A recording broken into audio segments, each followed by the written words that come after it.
Hello everyone, and welcome back to X-Ranger. Before we begin, I thought it would be interesting if each of you could leave a comment indicating which part of the world you're joining us from. Also, don't forget to like and subscribe if you're enjoying the episodes. Now let's get comfortable, relax, and start our program. I've been sitting on this experience for nearly 3 years now. Part of me wanted to forget it all, but the nightmares won't let me. I guess writing it down might help, and maybe someone here has experienced something similar. I don't know what we encountered that night, but it wasn't human, and it wasn't a bear. My husband, Rick, and I had this routine. After work on Fridays, especially during summer, we'd drive out to Allegheny National Forest to unwind. Nothing fancy. Just our SUV packed with a couple of folding chairs, a portable table, and this little propane grill that had been with us for years. It was our escape from the work week, you know? Just us, some simple food, and the quiet of the woods. We'd been doing this for almost a decade without any problems. June 12th started like any other Friday. I remember the date perfectly because it's forever burned into my memory now. The weather was perfect, warm, but not humid, with this gentle breeze that made the leaves dance. We drove out around 6 in the evening, found this clearing we'd never been to before near Clarion River. It was beautiful, open enough to set up our little camp, but still surrounded by these massive old-growth trees. We could see the river glimmering through the trees about 50 yards away. We parked the SUV at the edge of the clearing, backed it in like we always do. Rick's thing about having a quick exit if it rains. The routine was so familiar. I set up the chairs while he unfolded the table and got the grill going. We had brought hamburgers, some potato salad I'd made the night before, and a couple of beers. Simple stuff. For the first hour, everything was exactly as it should be.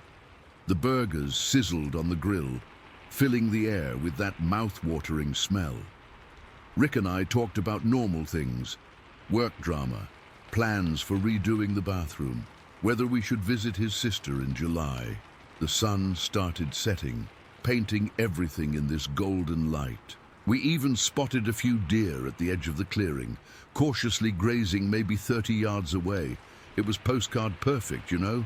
One of those moments where you think, this is why we do this. As darkness settled in, we turned on our battery-powered lantern. The forest changed as night fell. Sounds became more pronounced, shadows deepened, and the air got cooler. But we were comfortable, having finished dinner and just sitting there, enjoying each other's company and the peace. Rick had opened his second beer, and I was nursing my first one still. That's when we heard it, a loud crack from the trees behind us, the unmistakable sound of a thick branch breaking under substantial weight. Not a twig, but something solid. Rick immediately stood up, grabbing his heavy-duty flashlight from the table. He's always been protective like that. He shone it toward the trees where the sound came from, but didn't see anything. Probably just a deer, he said, but I could hear the uncertainty in his voice. He sat back down, but I noticed he kept the flashlight in his hand instead of putting it back on the table. We tried to get back to our conversation, but it was like the mood had shifted. I kept finding myself pausing mid-sentence to listen. The forest felt different suddenly, watchful, if that makes any sense.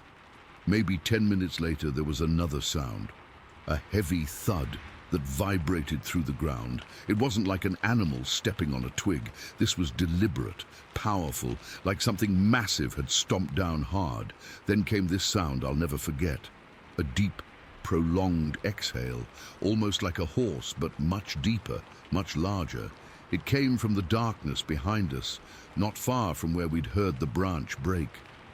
Rick was on his feet again, and this time I stood up too, moving closer to him. He swept the flashlight beam across the tree line but didn't catch anything. We should pack up, I whispered. I don't know why I whispered. It just felt like the right thing to do.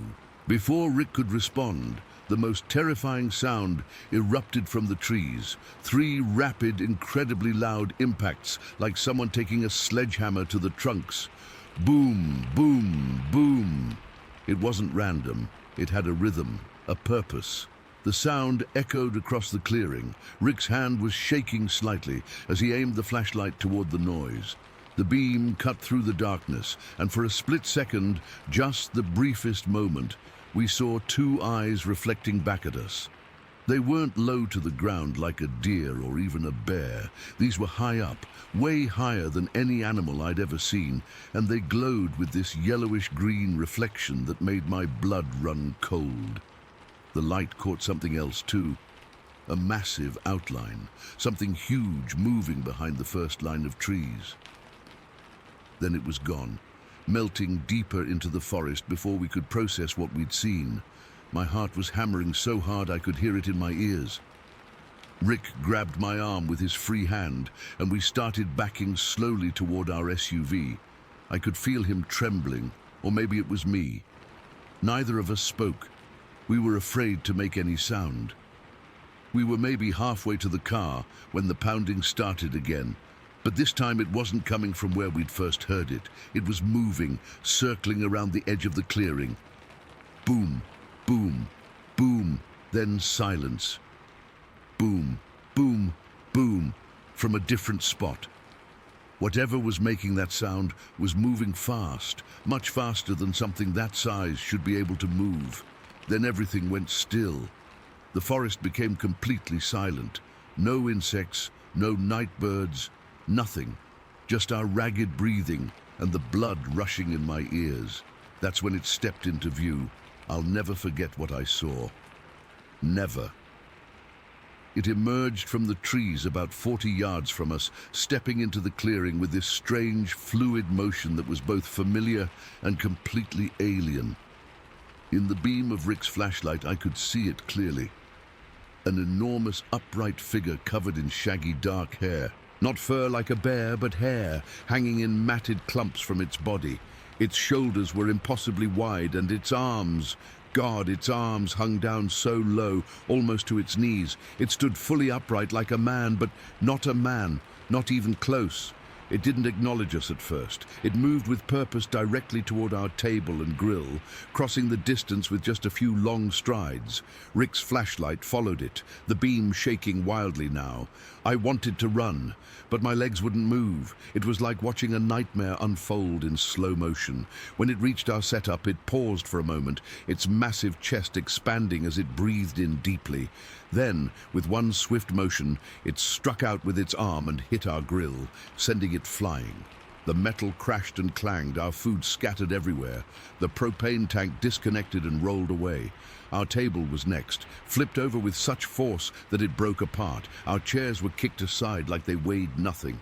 I screamed. I couldn't help it. The sound tore from my throat before I could stop it. The creature stopped its destruction and turned toward us. In the flashlight beam, I could see its face for the first time.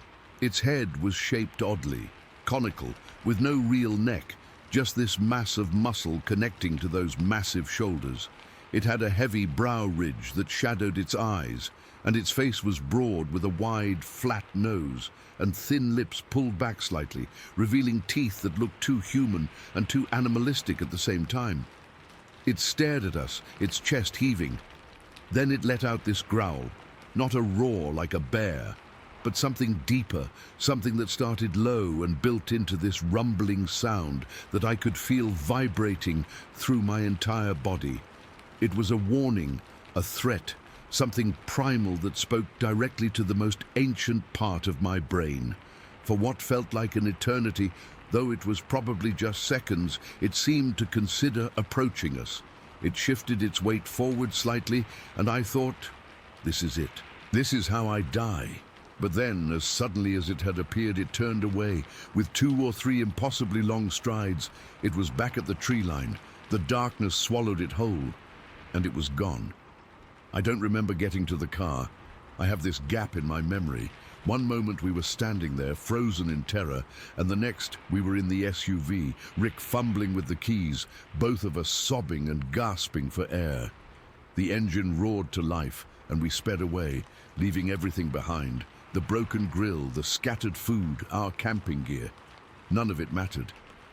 As we drove, I kept looking back, certain I'd see that massive figure emerging from the trees to chase us down, but there was nothing visible in the darkness behind us. We didn't talk for most of the drive home. What could we say? How do you process something like that? When we finally did speak, it was just to confirm that we'd both seen the same thing, that neither of us was hallucinating or having some kind of breakdown. It was at least 8.5 feet tall.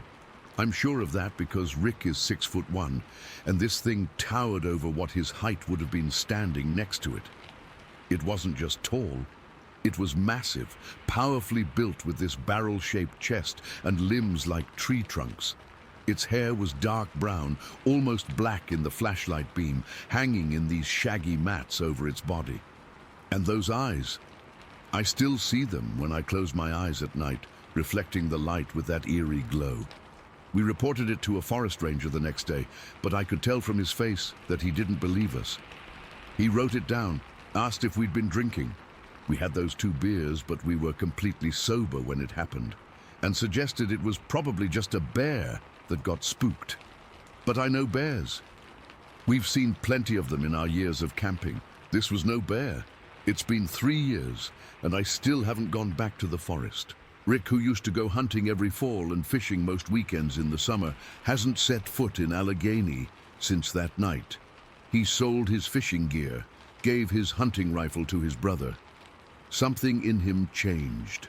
Something fundamental. Sometimes I catch him staring out the window toward the distant tree line visible from our backyard, and I know he's thinking about it too. I don't know what we saw that night. Bigfoot, Sasquatch, some unknown species. The label doesn't matter to me. What matters is that it was real, it was intelligent, and it wanted us gone, and we got the message loud and clear, the most terrifying part. Sometimes, on very quiet nights, I wake up suddenly and could swear I hear that same deep rhythmic pounding in the distance. Boom, boom, boom, and I wonder if it followed us home. Story 2. I've been meaning to share this experience for years, but always hesitated. It happened back in the summer of 1993, and to this day, I still get goosebumps thinking about it. I owned this beautiful little 5-acre property in the Cascade Mountains of southwest Washington, specifically in Skamania County. It was everything I'd dreamed of, peaceful, surrounded by wilderness, away from city life. The property was heavily wooded with Douglas fir and pine, with a small clearing around my modest cabin. Living there was like being in another world. The nearest neighbors were at least a quarter-mile away in any direction. You could go days without seeing another human being if you wanted to. Most nights, the only sounds were distant dog barks echoing through the canyon, the wind in the trees, and occasional wildlife. I loved that peaceful isolation. My daughter, she was 6 at the time, and I lived there with my wolf dog Timber. He was mostly grey wolf, about 85%, and the rest was husky, massive animal, nearly 100 pounds of muscle and fur. Timber was fearless to the point of stupidity sometimes. We lived in an area with mountain lions, black bears, pumas, and elk, and that damn dog would chase after anything. I can't count how many times I'd be working outside, only to hear crashing through the underbrush as Timber decided to pursue some poor animal that wandered too close to our property. One time, and this is important to understand what happened later, a bull elk during rutting season actually charged at us while we were walking the property line. Any normal dog would have run for safety, not Timber. That crazy animal rushed right at the elk, barking and snarling. The elk, probably confused by this suicidal canine, actually changed direction and took off. Timber chased it for nearly half a mile before coming back, looking proud as could be. That's the kind of dog he was. Absolutely fearless. Anyway, on this particular evening in late July, the sun was starting to set. It was that beautiful golden hour, maybe around 8:30 or 9 in the evening. My daughter and I were in the front yard. She was collecting pine cones. She had this project where she'd paint them for decorations. And I was just enjoying the evening air after a hot day. Timber was prowling around the edges of the yard, doing his usual patrol thing. Up the canyon, maybe half a mile away, the Johnsons had a pack of hunting dogs. Those dogs would bark at anything, and we'd gotten used to their distant sounds echoing through the canyon. That evening, they seemed more agitated than usual. Instead of the occasional barking, they were really going at it. Continuous, frantic barking that had a different quality to it. I remember thinking it was strange and wondering if maybe a bear had wandered near their property. I was about to call my daughter to start heading inside when it happened. This sound came from somewhere in the forest between our property and the Johnsons'. I've spent my whole life in rural areas. I've heard cougars scream, bears roar, elk bugle, and just about every other wild animal you can imagine. This wasn't like anything I'd ever heard before or since. It started as a deep, guttural growl, lower than a bear's, that built into something between a howl and a scream. The sound had this weird quality where it seemed to come from everywhere at once, like it filled the entire canyon. It was so loud my ears actually hurt. The closest I can come to describing it is if you took a lion's roar, slowed it down, and mixed it with a human scream. But even that doesn't capture how wrong and unnatural it sounded. The moment that sound hit us, two things happened that I'll never forget. First, Timber, my fearless wolf dog who would challenge animals 3 times his size, suddenly tucked his tail between his legs. The fur along his spine stood straight up, and he made this whimpering sound I'd never heard from him before.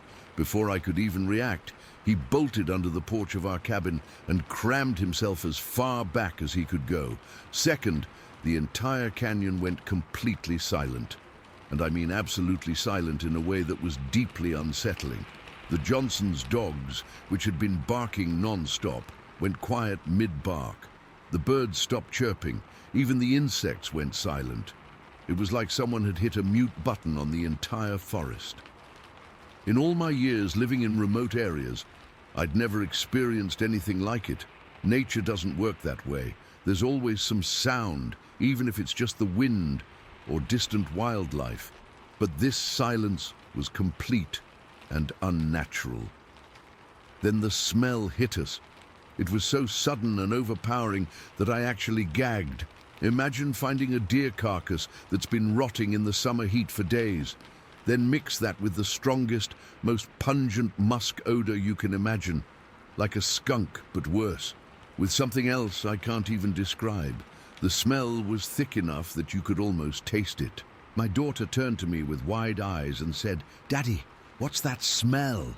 Her voice sounded impossibly loud in the silence. My instincts kicked in. "Get inside," I told her, trying to keep my voice steady. "Go on. Get in the house. Now." She must have heard the fear I was trying to hide because she didn't argue, just ran straight for the door. I backed toward the house, scanning the tree line. The light was fading fast, but I could still see maybe 30 or 40 yards into the forest. Nothing looked out of place, but I couldn't shake the feeling of being watched. "Timber!" I called, trying to get my dog to come inside with us. He wouldn't budge from under the porch. I crouched down and could see his eyes reflecting the last light of day, wide with terror. He was shaking. "Come on, boy." Nothing. He just pressed himself further back against the foundation. I've never seen an animal so completely terrified. This was a dog that had literally challenged a charging elk without hesitation, now reduced to a quivering mess by a sound and a smell. I went inside and locked the door, something I rarely did out there. My daughter was standing in the middle of the living room, hugging herself. "What was that, Dad?" she asked. "I don't know," I said honestly. "Probably just a bear passing through." But I didn't believe it. Bears don't make sounds like that, and they don't silence entire canyons with their presence. I tried to make the evening as normal as possible for my daughter's sake. We had dinner, played a board game, and I read her a story before bed. All the while, I was listening for any sounds outside. The silence was ongoing and deeply unsettling. No distant dog barks, no night birds, nothing. After my daughter fell asleep, I sat by the window with a cup of coffee and my rifle across my lap. I don't know what I expected to see, but I couldn't shake the feeling that something was out there. Around midnight, I heard it. From up the canyon came the sound of trees cracking. Not small branches breaking underfoot, but the unmistakable sound of whole trees being pushed aside or broken. Whatever was moving through the forest was massive. The sounds would come in bursts, crack, crash, silence for a few minutes, then more breaking wood. The sounds seemed to be moving in a rough circle around our property, never coming too close but never going too far away either. It was like something was patrolling the perimeter, keeping its distance, but making sure we knew it was there. I stayed up all night, coffee going cold in my cup, rifle ready. I never saw anything, but the crashing sounds continued intermittently until just before dawn. As the first light crept over the mountains, the normal sounds of the forest gradually returned. A few birds at first, then more, until the usual morning chorus was in full swing. I went outside as soon as it was fully light. The smell from the previous evening was gone. Timber finally came out from under the porch, though he stayed unnervingly close to me and kept looking toward the forest with his ears perked. I searched the perimeter of our property, looking for tracks or broken vegetation. Near the northwest corner, I found an area where several saplings had been snapped, not cut or chewed, but broken about 7 feet up from the ground. Something big had moved through there. The ground was too hard and dry for good tracks, but I did find one partial impression in a patch of softer soil. It looked vaguely like a footprint, but much larger than a human's, maybe 15 or 16 inches long. I tried to tell myself it was just a deformed bear track, but I knew better. I never told my daughter what I suspected. What would I say? I think Bigfoot paid us a visit last night. It sounds ridiculous saying it out loud, even now, but I know what I experienced. The sound that silenced an entire canyon. The smell that made me gag. The absolute terror in my fearless dog. The systematic movement around our property throughout the night.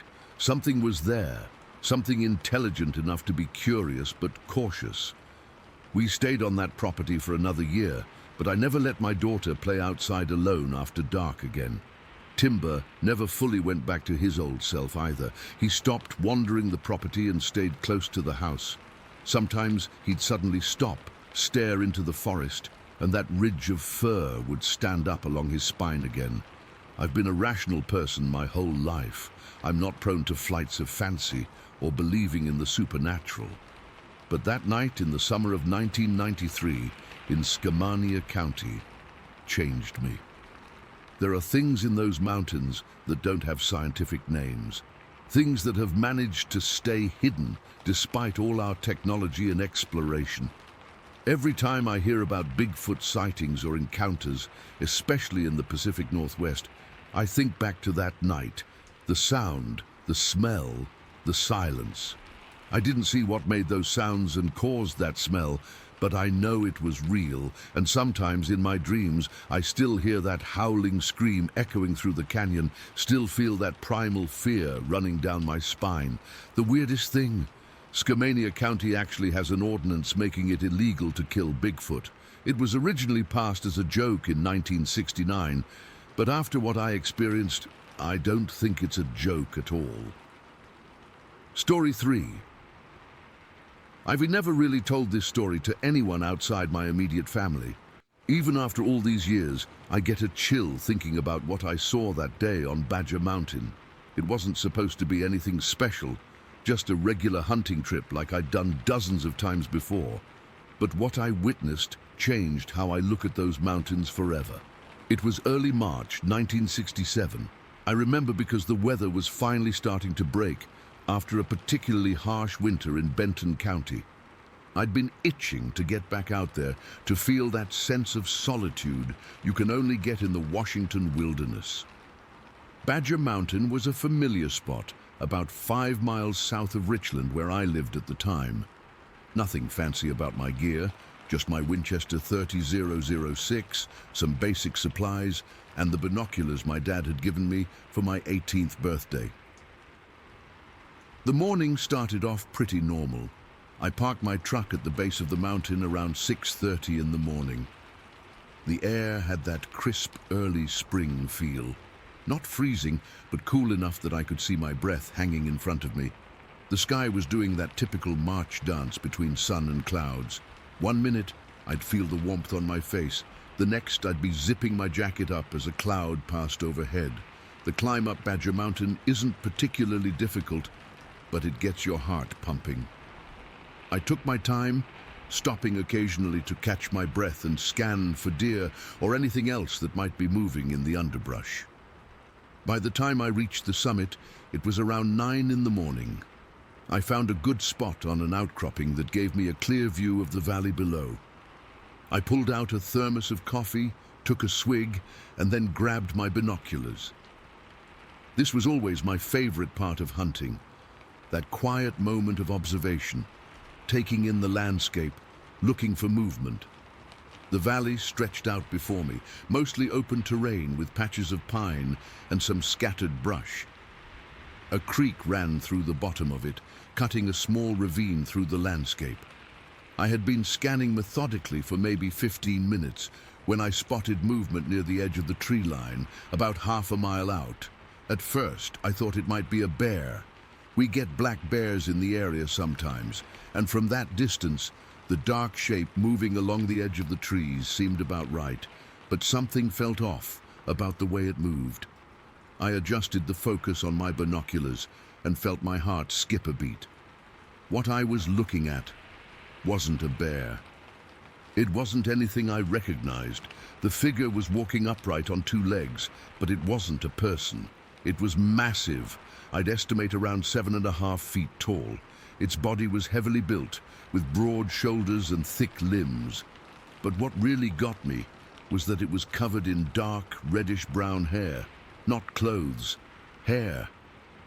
My hands started shaking so badly, I had to lower the binoculars for a second, take a deep breath, and remind myself to keep it together. I lifted them back up, half expecting the figure to be gone, or to have transformed into something recognizable. A hunter in a dark jacket, maybe, but it was still there, moving with purpose along the valley floor. The way it walked was strange. A long, smooth stride, with arms swinging at its sides. It moved with a kind of confidence, like it knew exactly where it was going, and wasn't concerned about being seen. I remember thinking it looked like it belonged there more than I did. I watched it cross an open patch of ground, moving parallel to the creek. Then, without any warning I could see, it suddenly changed its pace. It broke into a run, and God, the speed of it. I've seen deer bolt. I've seen cougars sprint. This thing moved faster than either, covering ground in a way that seemed impossible for something of its size. Its arms pumped as it ran, and its stride lengthened even further. My mouth went dry. I couldn't take my eyes off it. I tracked it with the binoculars for what must have been about 5 minutes as it crossed the open ground. It never slowed down, never seemed to tire. Eventually, it reached the small ravine where the creek cut through the valley and disappeared down into it. I kept watching that spot for another 20 minutes, but it never re-emerged. The creature was gone. As I sat there trying to process what I'd just seen, a memory hit me like a physical blow. 5 years earlier, back in 1962, when I was just 12 years old, I'd been out hunting with my uncle east of town, where the Yakima River joins the Columbia. We'd separated briefly, and I'd wandered into a dense patch of trees following what I thought was a deer trail. I remember hearing a strange sound, not quite a growl, not quite a grunt, and looking up to see something moving through the trees about 30 yards ahead of me. Even then, I knew it wasn't normal wildlife. It moved upright. It was big, and when it sensed me watching, it turned slightly, and I caught a glimpse of a face that was almost human, but not. More like an ape, but different from any ape I'd ever seen in books or at the zoo. I'd backed away slowly and run back to find my uncle. I told him I'd gotten spooked by a bear, and we'd left early that day. I convinced myself I'd imagined it, or that the shadows and my young mind had played tricks on me. I'd almost completely forgotten about it until that moment on Badger Mountain. but there was no mistaking what I'd seen this time. I was an adult. It was broad daylight, and I'd had a good long look through quality binoculars. After the creature disappeared, I found myself in a strange state of mind. Part of me wanted to go down into the valley to look for tracks or any other evidence, but another part, a more primal part, was terrified at the thought of encountering that thing up close. What if it was still down there? What if there were more of them? My hands were still trembling as I packed up my gear. I decided to head back down the mountain, but I took a different path than usual, avoiding the valley floor entirely. I kept stopping to look around me, suddenly aware of every sound in the forest, the crack of branches, the rustle of leaves. Things that had never bothered me before now sent my heart racing. The trek back to my truck seemed to take forever. I kept the rifle ready, safety off, something I'd never normally do. When I finally reached my vehicle, I threw my gear in the back and sat in the driver's seat for a long time, just staring out at the mountain. What had I seen? The word Bigfoot wasn't really in common use yet, at least not around here. We'd heard stories about the Sasquatch from the Native Americans, and there were always those campfire tales about wild men in the mountains, but I'd always written them off as just that, tales. I drove home in a daze. My wife knew something was wrong the minute I walked through the door. When I finally told her what I'd seen, she didn't laugh or dismiss it. She just listened, and that was almost worse. I could see the concern in her eyes. Not fear of the creature, but worry about me. "Are you sure it wasn't just a bear?" she asked gently. "Bears don't run on two legs," I said, "and they don't move that fast."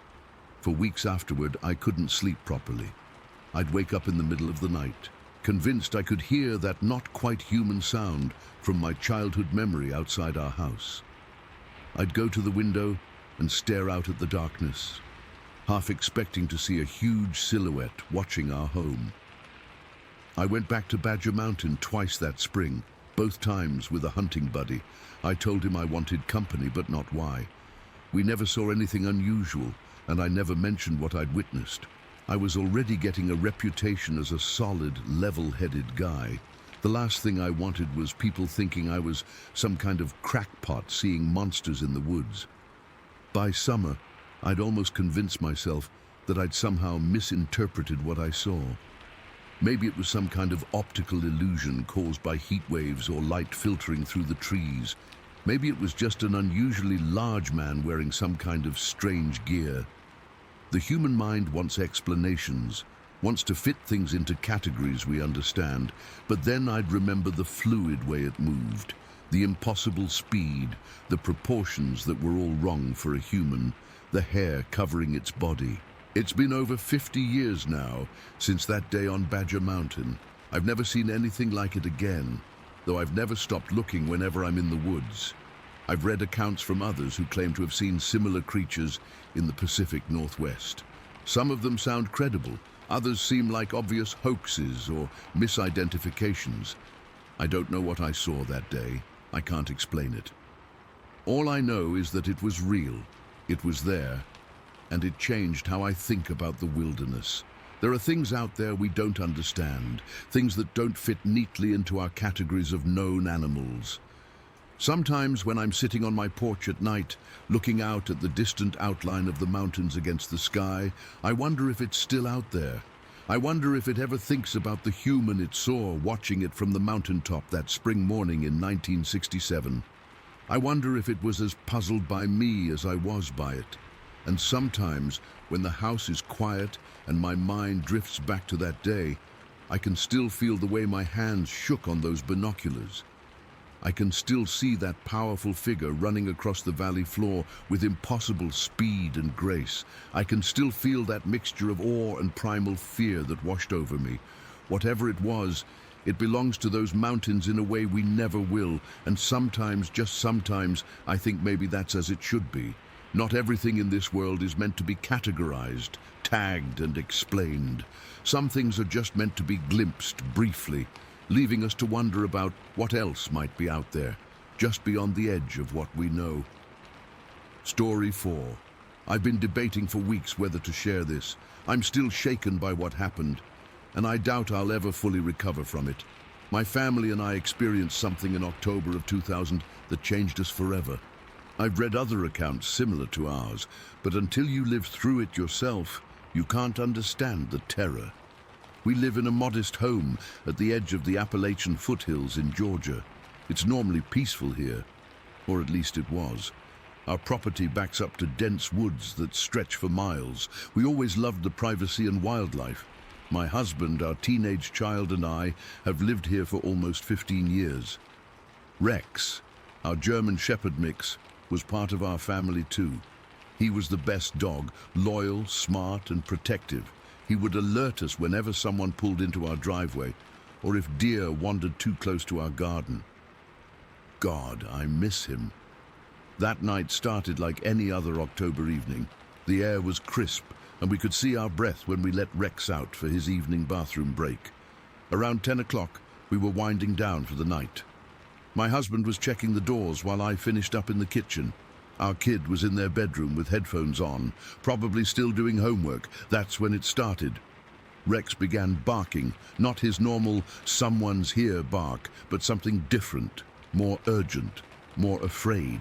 He was at the back door, hackles raised, snarling at something in the woods beyond our yard. My husband looked at me with concern and flipped on the outside lights. Rex continued barking frantically, pacing back and forth at the door. "Something's got him really worked up," my husband said, peering through the blinds. "I don't see anything out there." We let Rex outside, thinking maybe he heard raccoons or a fox. He bolted straight to the fence line, barking with a ferocity I'd never heard from him before. That's when we heard it. A scream. Not human, not animal. Something else entirely. It started high-pitched, almost like a woman in distress, but then morphed into something deeper, more guttural, a roar that seemed to vibrate through the walls of our home. My blood turned to ice. Our kid came running out of their room. "What was that?" they asked, eyes wide with fear. I didn't have an answer. None of us did. The screaming continued on and off for what must have been an hour. Sometimes it sounded like it was moving around the perimeter of our property. Rex wouldn't come back inside, no matter how much we called him. He stayed at that fence line, barking constantly, facing the darkness. Then the smell hit us. Even inside the house, with all windows closed, it seeped in somehow. The most foul, musky odor I've ever experienced. It was like rotting meat, wet fur, and something else I can't even describe. My eyes started watering. My husband gagged. Our kid ran to the bathroom, thinking they might throw up. "Something's out there," my husband said, his voice tense. He went to our bedroom and came back with his shotgun. I didn't even argue. Something felt deeply wrong. Around midnight, the screaming stopped, but Rex's barking intensified. My husband and I went to the back windows. Our kid joined us, though I wish they hadn't. What we saw will haunt me for the rest of my life. At the tree line, partially illuminated by our yard lights, was a figure. Not a person, not a bear, something else. It was massive, easily over 7 feet tall, with shoulders that seemed twice as broad as my husband's. Its arms hung long at its sides, reaching almost to its knees. The body was thick, muscular, and covered entirely in what looked like dark, matted hair or fur. "Oh my God," I whispered, my hand over my mouth. We stood frozen, watching this thing as it stood there, swaying slightly. I could feel its eyes on us, though I couldn't make out facial features from that distance. The smell grew even stronger. Rex was going absolutely berserk at the fence. Then the creature moved. It didn't walk like a person. Its gait was odd, almost rolling from side to side, but it covered ground quickly. It approached the fence where Rex was barking. My husband raised his shotgun. "Don't shoot," I hissed, terrified of provoking it. But then it reached over the fence with one impossibly long arm. I'll never forget the sight of those massive fingers wrapping around Rex's back. It lifted him partially off the ground as Rex yelped and snarled, twisting in its grip. My husband fired without hesitation. The blast was deafening in the quiet night. The creature dropped Rex and let out a roar so loud it felt like the windows might shatter. I covered my ears and screamed. Our kid was crying. The creature backed away toward the tree line, still facing us, still making that horrible sound. "Rex, come here, boy!" my husband shouted, but Rex was lying on his side by the fence, whimpering. We rushed outside, my husband keeping his shotgun ready. I couldn't believe how strong the stench was. It burned my nose and throat. We hurried to Rex, who was bleeding badly from deep wounds across his back. My husband handed me the shotgun and carefully lifted Rex. The poor dog whimpered as we carried him inside. "Watch the windows," my husband told our kid as we laid Rex on old towels in the kitchen. I grabbed our first aid kit, but it was immediately clear that this was beyond anything we could treat at home.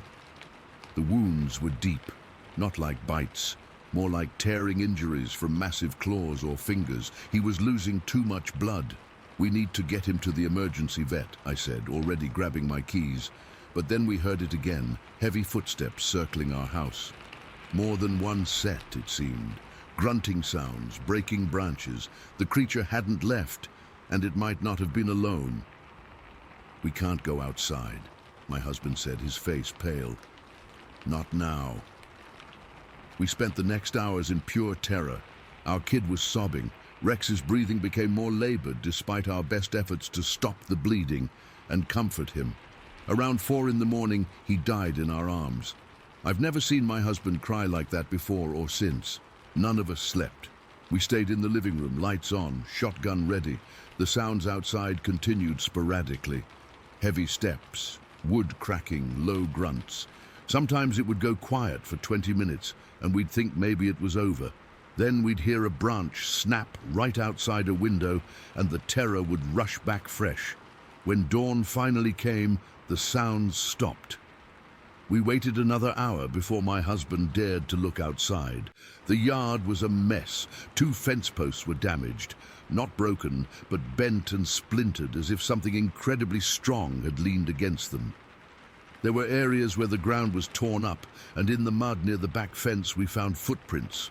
They were huge, easily 15 inches long, and shaped like a human foot but wider, with clear toe impressions. My husband put his boot next to one for comparison, and it made his size 11 look tiny. We buried Rex that morning under his favorite tree. None of us spoke much. What could we say? We'd all seen it, we'd all heard it, we'd all smelled it. Later that day, when we felt brave enough to discuss it, we compared notes on what we'd seen. My husband had the clearest view of the creature. He described a massive hair-covered being with a sloped forehead and no visible neck. Its head seemed to sit directly on its shoulders. He said the hair or fur wasn't uniform in color, but darker in some places than others.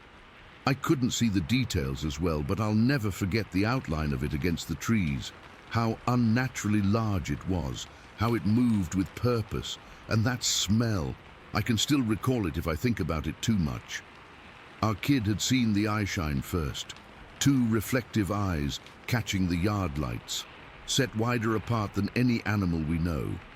They also had the clearest view of the arm reaching for Rex, described it as muscular but hairy, with a hand like a person's but huge. We didn't call the police. What would we say? That Bigfoot killed our dog, that Sasquatch terrorized our family all night? We'd sound crazy. We did talk to a few neighbors in the following days. 2 of them admitted they'd heard strange screams that night, but assumed it was just coyotes or foxes. One older man who lives about a mile deeper into the woods looked uncomfortable when we mentioned it. After some hesitation, he told us he'd been hearing those screams for years and had once found similar footprints by his shed. "Best to just leave it be," he said. "They don't bother you much if you don't bother them." But it did bother us. It killed Rex. It terrorized us in our own home. We installed more security lights. My husband bought another gun. For months, we kept the blinds closed at night. Our kids still won't sleep with their bedroom window uncovered, even in summer. The worst part is the not knowing. Is it still out there? Will it come back? Was it a one-time encounter? Or have we somehow ended up living on the edge of something's territory? Sometimes when the wind blows from the woods, I think I catch a hint of that smell again, and my heart races. I've read about Sasquatch encounters since then. Some describe similar experiences: the screams, the smell, the intimidation behavior. Experts would probably say it was defending its territory or investigating us out of curiosity. Maybe that makes sense academically, but when you've seen those massive hands grab your dog, academic explanations don't bring much comfort. It's been 23 years since that night. We still live in the same house, though we've thought about moving many times. Sometimes I'll be out hanging laundry or working in the garden, and I'll get the feeling I'm being watched. The hair on my neck will stand up, and I'll turn toward the woods, half expecting to see that massive figure standing there again. We never found another footprint, never heard those specific screams again. But the woods feel different to us now. What was once peaceful now feels occupied, like we're the visitors here, not the other way around. The older I get, the more I realize there are things in this world we don't understand, things that exist in the shadows of our knowledge. I don't know what we encountered that October night in 2000, but I know it was real. I know it was intelligent, and I know it was powerful enough to kill without effort. Rex died trying to protect us from something beyond our understanding. I just hope he succeeded. Say, Story 5, I've held this in for almost 30 years. Never really told anyone outside the two friends who were with me that weekend, partly because I couldn't make sense of it myself, and partly because I knew people would think I was crazy. After stumbling across some similar accounts online recently, I think I'm finally ready to share what happened to us. This happened back in the early 90s on some hunting land in eastern Oklahoma. It was the night before bow season opened, and I'd driven out to our usual spot to set up camp. It was around 5 in the afternoon when I arrived, plenty of daylight left to get things ready before my buddies showed up. The spot was pretty remote. You had to take this old dirt logging road about 2 miles off the main highway, then hike in another quarter-mile to reach our camping area. It was heavily wooded with tall oaks, hickory trees, and clusters of red cedar. A small creek ran nearby. We'd been hunting this same area for about 5 years and never had any problems. I started clearing the campsite, moving fallen branches, and setting up the fire ring. It was warm for October, and I was sweating through my t-shirt as I worked.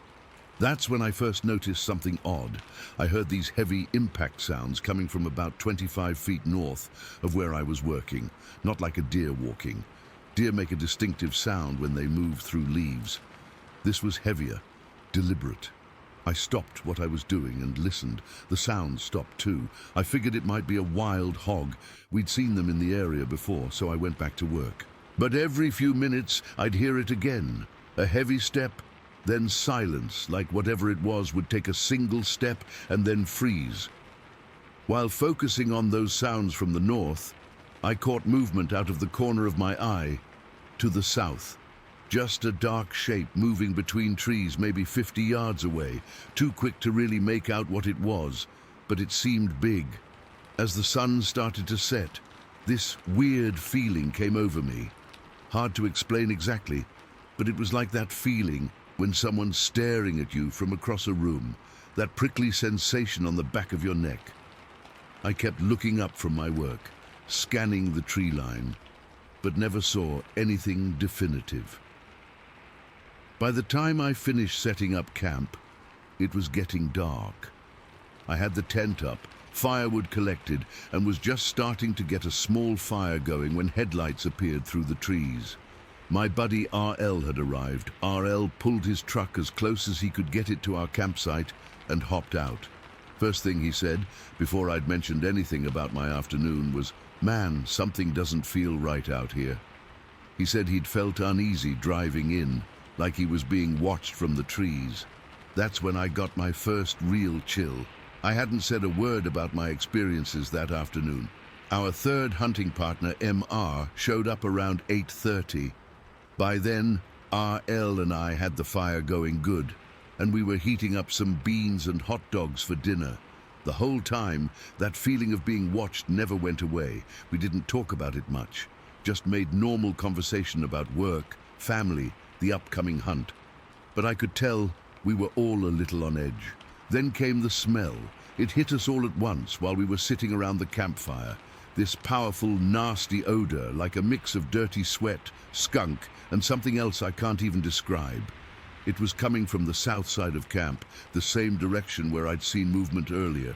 "What the hell is that smell?" MR asked, covering his nose with his shirt. RL shook his head. Dead animal, maybe? Something rotting? But it wasn't like any dead animal I'd ever smelled, and it seemed to come and go, like whatever was producing it was moving around. About an hour later, RL got up to take a leak. He walked to the edge of our camp, just into the tree line where it was dark. Less than a minute later, he came rushing back, his face pale even in the firelight. "I saw something," he said, his voice shaking slightly. Eyes, red eyes, reflecting in my flashlight beam. Way up high, taller than me, way taller. RL is about 6'2", so whatever he saw was big. "Probably just a raccoon in a tree," Mr. suggested, but his voice lacked conviction. "No raccoon stands that tall," RL said firmly, "and it wasn't in a tree. It moved away when I shined my light directly at it." We stayed up late that night, keeping the fire burning bright. None of us mentioned leaving, but I know I considered it. We'd been looking forward to opening day for months, though, and none of us wanted to admit being scared off by what might have just been our imagination. We finally turned in around midnight. I didn't sleep much, lying awake listening to every crack and rustle in the woods around us. Nothing else happened that night, though, and when my alarm went off at 4:30 in the morning, I almost convinced myself we'd all just spooked each other with ghost stories. We ate a quick breakfast and headed to our hunting spots before dawn. My stand was about half a mile west of camp, overlooking a small clearing where deer often came to feed in the early morning.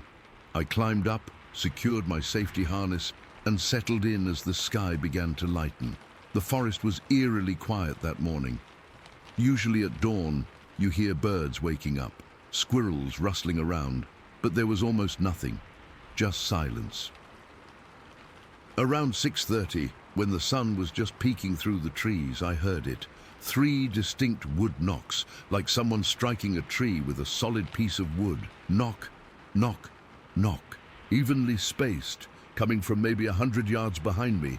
I'd been hunting these woods long enough to know that wasn't a natural sound. I turned slowly in my stand, scanning the forest behind me, but saw nothing.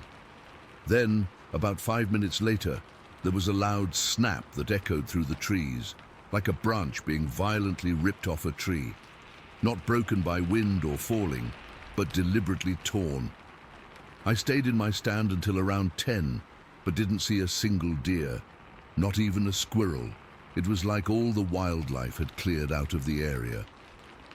When I got back to camp, RL and MR reported the same thing. No animals, unusual silence. After lunch, we decided to explore the area a bit. About a quarter mile from camp, we found something strange. 3 young red cedar trees, each about 5 inches in diameter, bent over at about 7 feet up and twisted together to form a kind of arch. It wasn't natural. No storm could have done that, and the trees were still alive, just forcibly bent. Nearby, we found what looked like a nest-like structure, made of branches piled together on the ground, big enough for something large to lie in. And not far from that, 2 smaller structures made of sticks leaned against trees, forming crude shelters. The most disturbing find was a large tree, at least 12 inches thick, snapped about 8 feet up. Not cut, not rotted and fallen, snapped clean, with splintered wood showing it had been broken recently. "What could break a tree like that?" Mr. asked, his voice low. None of us had an answer, but we were all thinking the same thing. Whatever it was incredibly strong. We decided to move our hunting spots for the evening hunt, choosing stands closer to camp. As dusk approached, I was about 300 yards east of our campsite when I heard something that made my blood run cold. It started as a sound like someone calling cattle, a long wavering whoa that rose and fell. But it ended with this bizarre ape-like whoop that echoed through the trees. I've heard coyotes, wolves, bobcats, and every other animal in these woods, and none of them make a sound like that. When we all got back to camp that night, nobody wanted to be the first to suggest packing up and leaving. We were stubborn hunters who'd been planning this trip for months. So we built the fire extra big, cooked dinner, and tried to act normal, even though we kept scanning the darkness beyond the firelight. The smell returned briefly around 9, this time from the east side of camp. We all noticed it, but nobody mentioned it. I must have finally fallen asleep around midnight because I was jolted awake at what my watch said was 3 in the morning, the morning. What woke me was a sound I'll never forget, a powerful, guttural roar that sounded almost human, but no human could make a noise that loud or that primal. It echoed through the trees and seemed to vibrate the ground. Before any of us could even speak, it was followed by a different sound, a high-pitched, wavering cry that R.L. later described as like a female being murdered. It made the hair on my arm stand up. It started as a scream and descended into this gurgling, almost sobbing sound that faded away slowly. None of us slept after that. We sat up with our rifles across our laps, even though it wasn't rifle season, staring into the darkness, jumping at every sound until dawn. In the morning light, we tried to rationalize what we'd heard.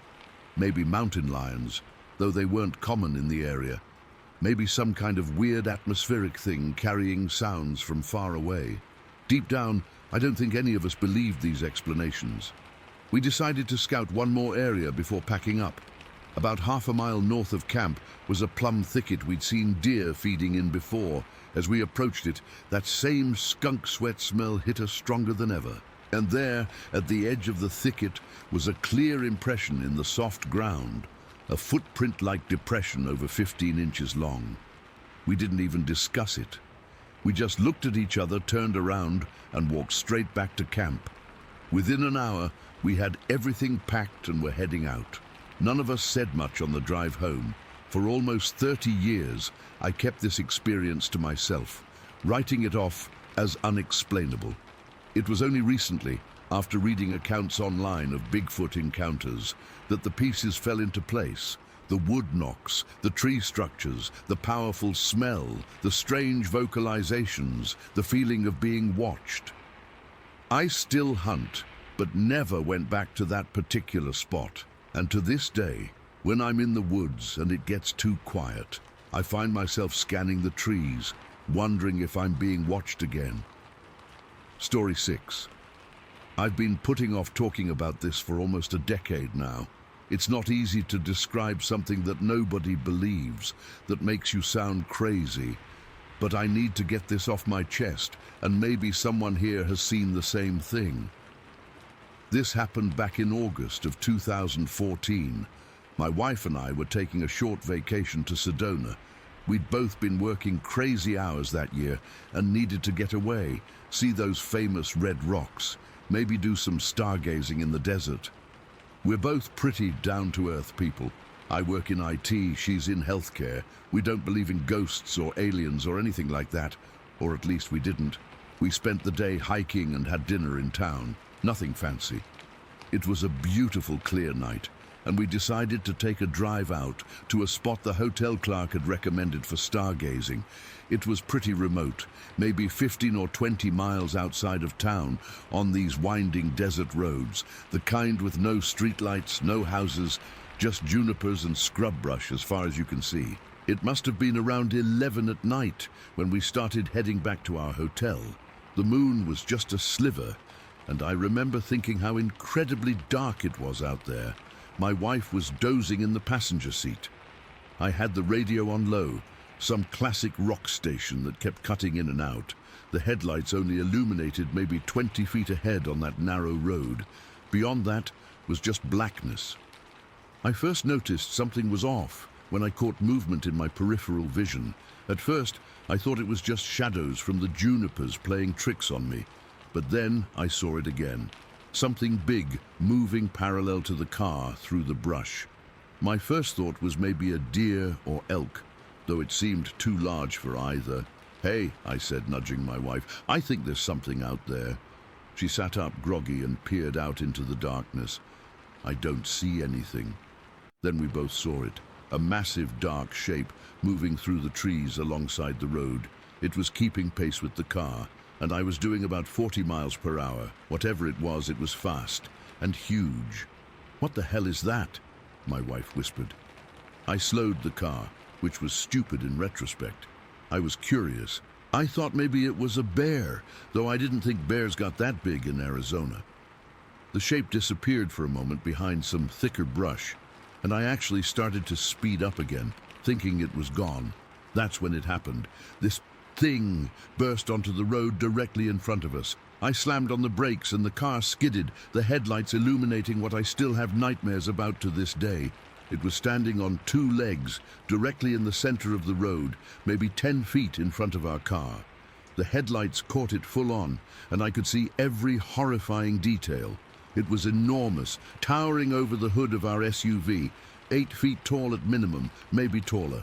The proportions were all wrong for a human. Its shoulders were impossibly broad, easily twice the width of a large man. Its arms hung down almost to its knees, ending in massive hands with what looked like thick fingers. The whole body was covered in dark, matted hair or fur, not like a costume, but like an animal. In some places, it looked patchy, and in the headlights, I could see the skin underneath was a grayish color, but it was the face that made my blood run cold. Under a heavy, sloped brow were two eyes that caught our headlights and reflected back a deep, burning red. They weren't animal eyes, but they weren't human either. They had intelligence in them, awareness. The nose was wide and flat, almost like a gorilla's but bigger. And its mouth, God, its mouth was pulled back in what I can only describe as a snarl, revealing teeth that were much larger than human teeth.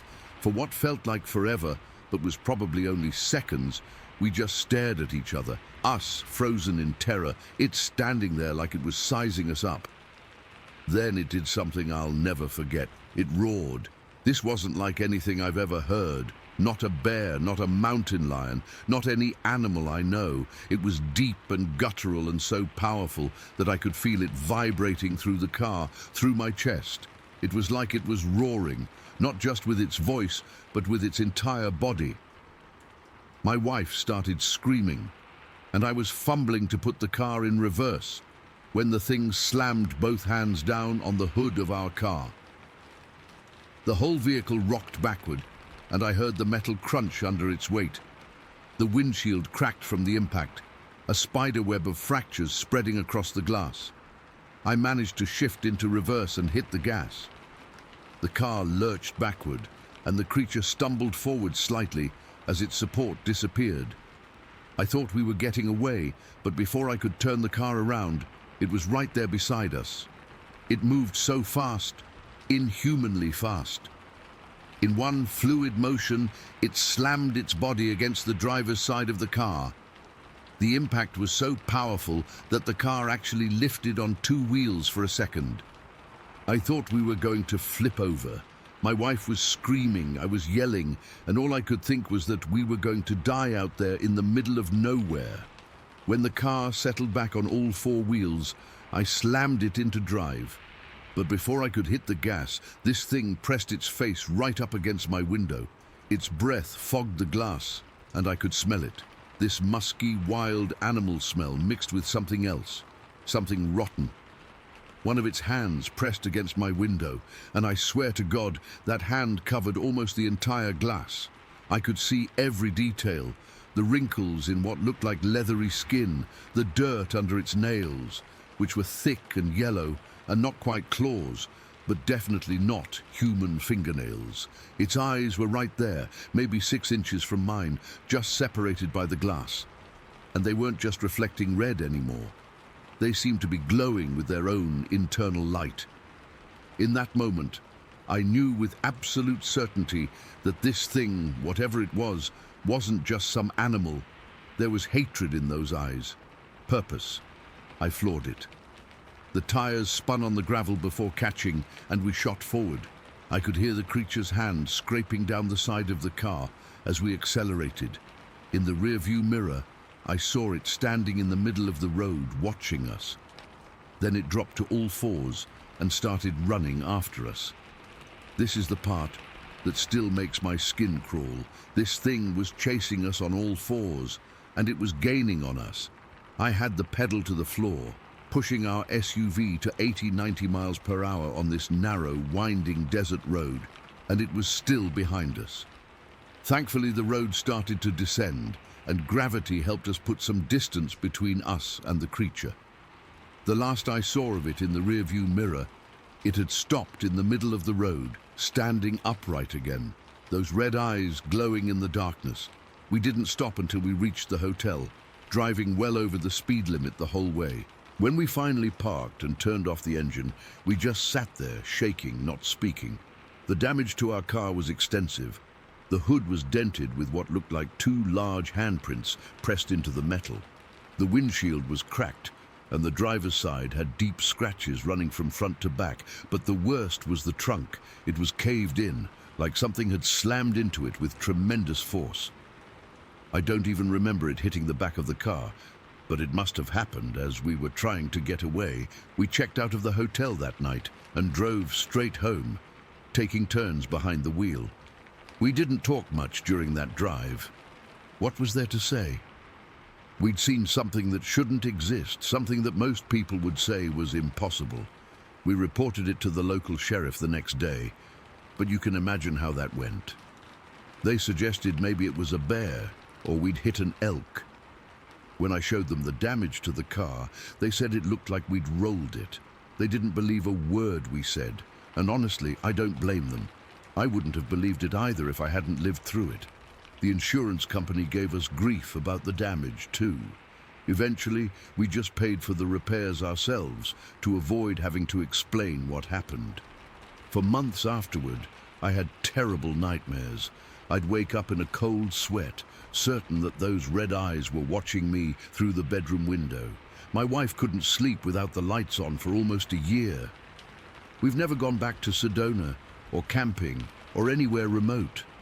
We stick to cities now, to places with lots of people and lots of lights. I've done research since then. I've read accounts of Bigfoot sightings, but most of them describe a creature that's shy, that runs away from humans. What we encountered was aggressive, violent, intelligent.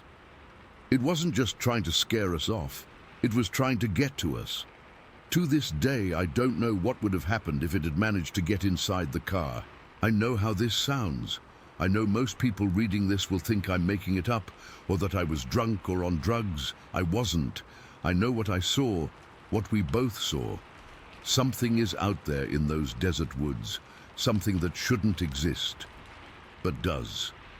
And sometimes late at night when I can't sleep, I wonder if it's still out there waiting. If those red eyes are watching someone else driving down that lonely road, someone who might not be lucky enough to get away. Story 7. I've been a truck driver for almost 15 years now. I've seen some weird stuff on the road. Accidents, strange hitchhikers, odd lights in the sky. But nothing prepared me for what happened to me last month on I-77 in West Virginia. I've been debating whether to share this at all, but I need to get it off my chest. And maybe someone else has seen something similar. I'm not a guy who spooks easily. You can't be in this profession. Long nights alone on empty highways, sketchy rest stops, all kinds of weather conditions, it comes with the territory. But what I experienced that night has me questioning everything I thought I knew about what's out there in those woods. It was a Thursday night, and I was hauling a load of industrial equipment from Charlotte up to Cleveland. I'd been driving since around noon, and by 2 in the morning, I was north of Beckley on I-77, that stretch where the highway cuts through some pretty remote forest. It had been drizzling on and off all night, not heavy rain, just enough to keep my wipers going intermittently and make the road slick. Traffic was practically non-existent. I hadn't passed another vehicle in maybe 20 minutes. The road there is pretty winding, cutting through hills with steep wooded slopes on both sides. My high beams were on, cutting through the mist that had settled in the low areas. I was just coming around a bend when I had to slam on my brakes. Someone, I initially thought, was stepping onto the highway about 100 yards ahead. In that first split second, my brain tried to make sense of what I was seeing. A hiker? A drunk person? But as my headlights fully illuminated the figure, I felt the hair on the back of my neck stand up. Whatever was crossing the road was massive, and I don't mean big guy massive, I mean impossibly huge. It was standing upright like a person, but it had to be at least 8 feet tall, maybe taller. My headlights caught its body, which was completely covered in dark matted hair or fur that looked wet from the rain. The coat was long, hanging off its frame, and when my lights hit it, the wet fur almost seemed to glisten. The thing crossed the entire 2-lane highway in what seemed like just 2 or 3 strides. Its arms were swinging at its sides, long arms, much longer proportionally than a human's would be. I couldn't process what I was seeing. My mind kept trying to rationalize it. A bear standing on its hind legs, some guy in a costume. But no bear moves like that, and no costume is that realistic. As it reached the far side of the highway, it turned its head toward my truck. That's when I saw its face. It was broad, with a heavy brow ridge that shadowed its eyes, but I could see them clearly. They reflected my headlights with an amber glow, like a deer's eyes, but much larger. Its nose was wide and flat, and I couldn't make out much of its mouth under what looked like a beard of the same dark fur. And then it was gone, disappearing into the trees on the east side of the highway with surprising quickness for something so large. The whole encounter probably lasted less than 10 seconds. I sat there for a moment, my truck idling in the middle of the empty highway, my knuckles white on the steering wheel. I was breathing hard, my heart pounding in my chest. What the hell had I just seen? After a minute or so, I got it together enough to keep driving. About 5 miles up the road was a rest area, and I decided I needed to pull over. My hands were still shaking, and I figured I'd take a break. Maybe splash some water on my face, get some coffee from my thermos, and calm down. The rest area was empty, except for a couple of passenger cars parked near the restroom building. I pulled my rig into the truck section, positioning it so I could see the entrance to the area and the small building with the bathrooms. I wasn't thinking clearly. Part of me was still trying to convince myself I'd seen a person in a costume, maybe some college kids playing a prank, but deep down, I knew better. I shut off the engine but left my parking lights on. The rest area was dimly lit by a couple of overhead lights, but the surrounding woods were pitch black. I was still sitting there in my cab, trying to decide if I was calm enough to walk to the restroom when I heard it.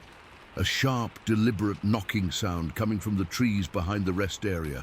Knock, knock, knock, 3 distinct sounds, like someone hitting a tree trunk with a heavy stick or rock. I froze. For some reason, those knocks terrified me more than what I'd seen on the highway. They were so deliberate, so purposeful, and they were answered by another series of knocks from further away, off to my right, deeper in the forest. I was staring so hard at the tree line that my eyes were starting to play tricks on me, but then I saw movement. At the edge of the woods, just beyond where the rest area lights reached, something was standing. Something tall and broad-shouldered, too tall and too broad to be a person. I could just make out its silhouette against the slightly lighter backdrop of the sky. And then, from deeper in the woods, came a sound that made my blood run cold. A high-pitched scream that started low and rose in pitch until it was almost a whistle, then dropped again. I've heard bobcats, foxes, all kinds of animals in my years on the road. This wasn't like any of them. It was too controlled, too modulated, almost like someone trying to imitate an animal, but not quite getting it right. I was debating whether to start my engine and get the hell out of there when I heard a sharp crack against the side of my trailer. Then another sound. Something hit the hood of my truck, bounced once and fell to the ground. A rock, Something had thrown a rock at my truck. Before I could react, another rock hit my driver's side door with enough force to make a loud thud. I instinctively ducked down in my seat, then cautiously raised my head to look out the window. That's when I saw it clearly.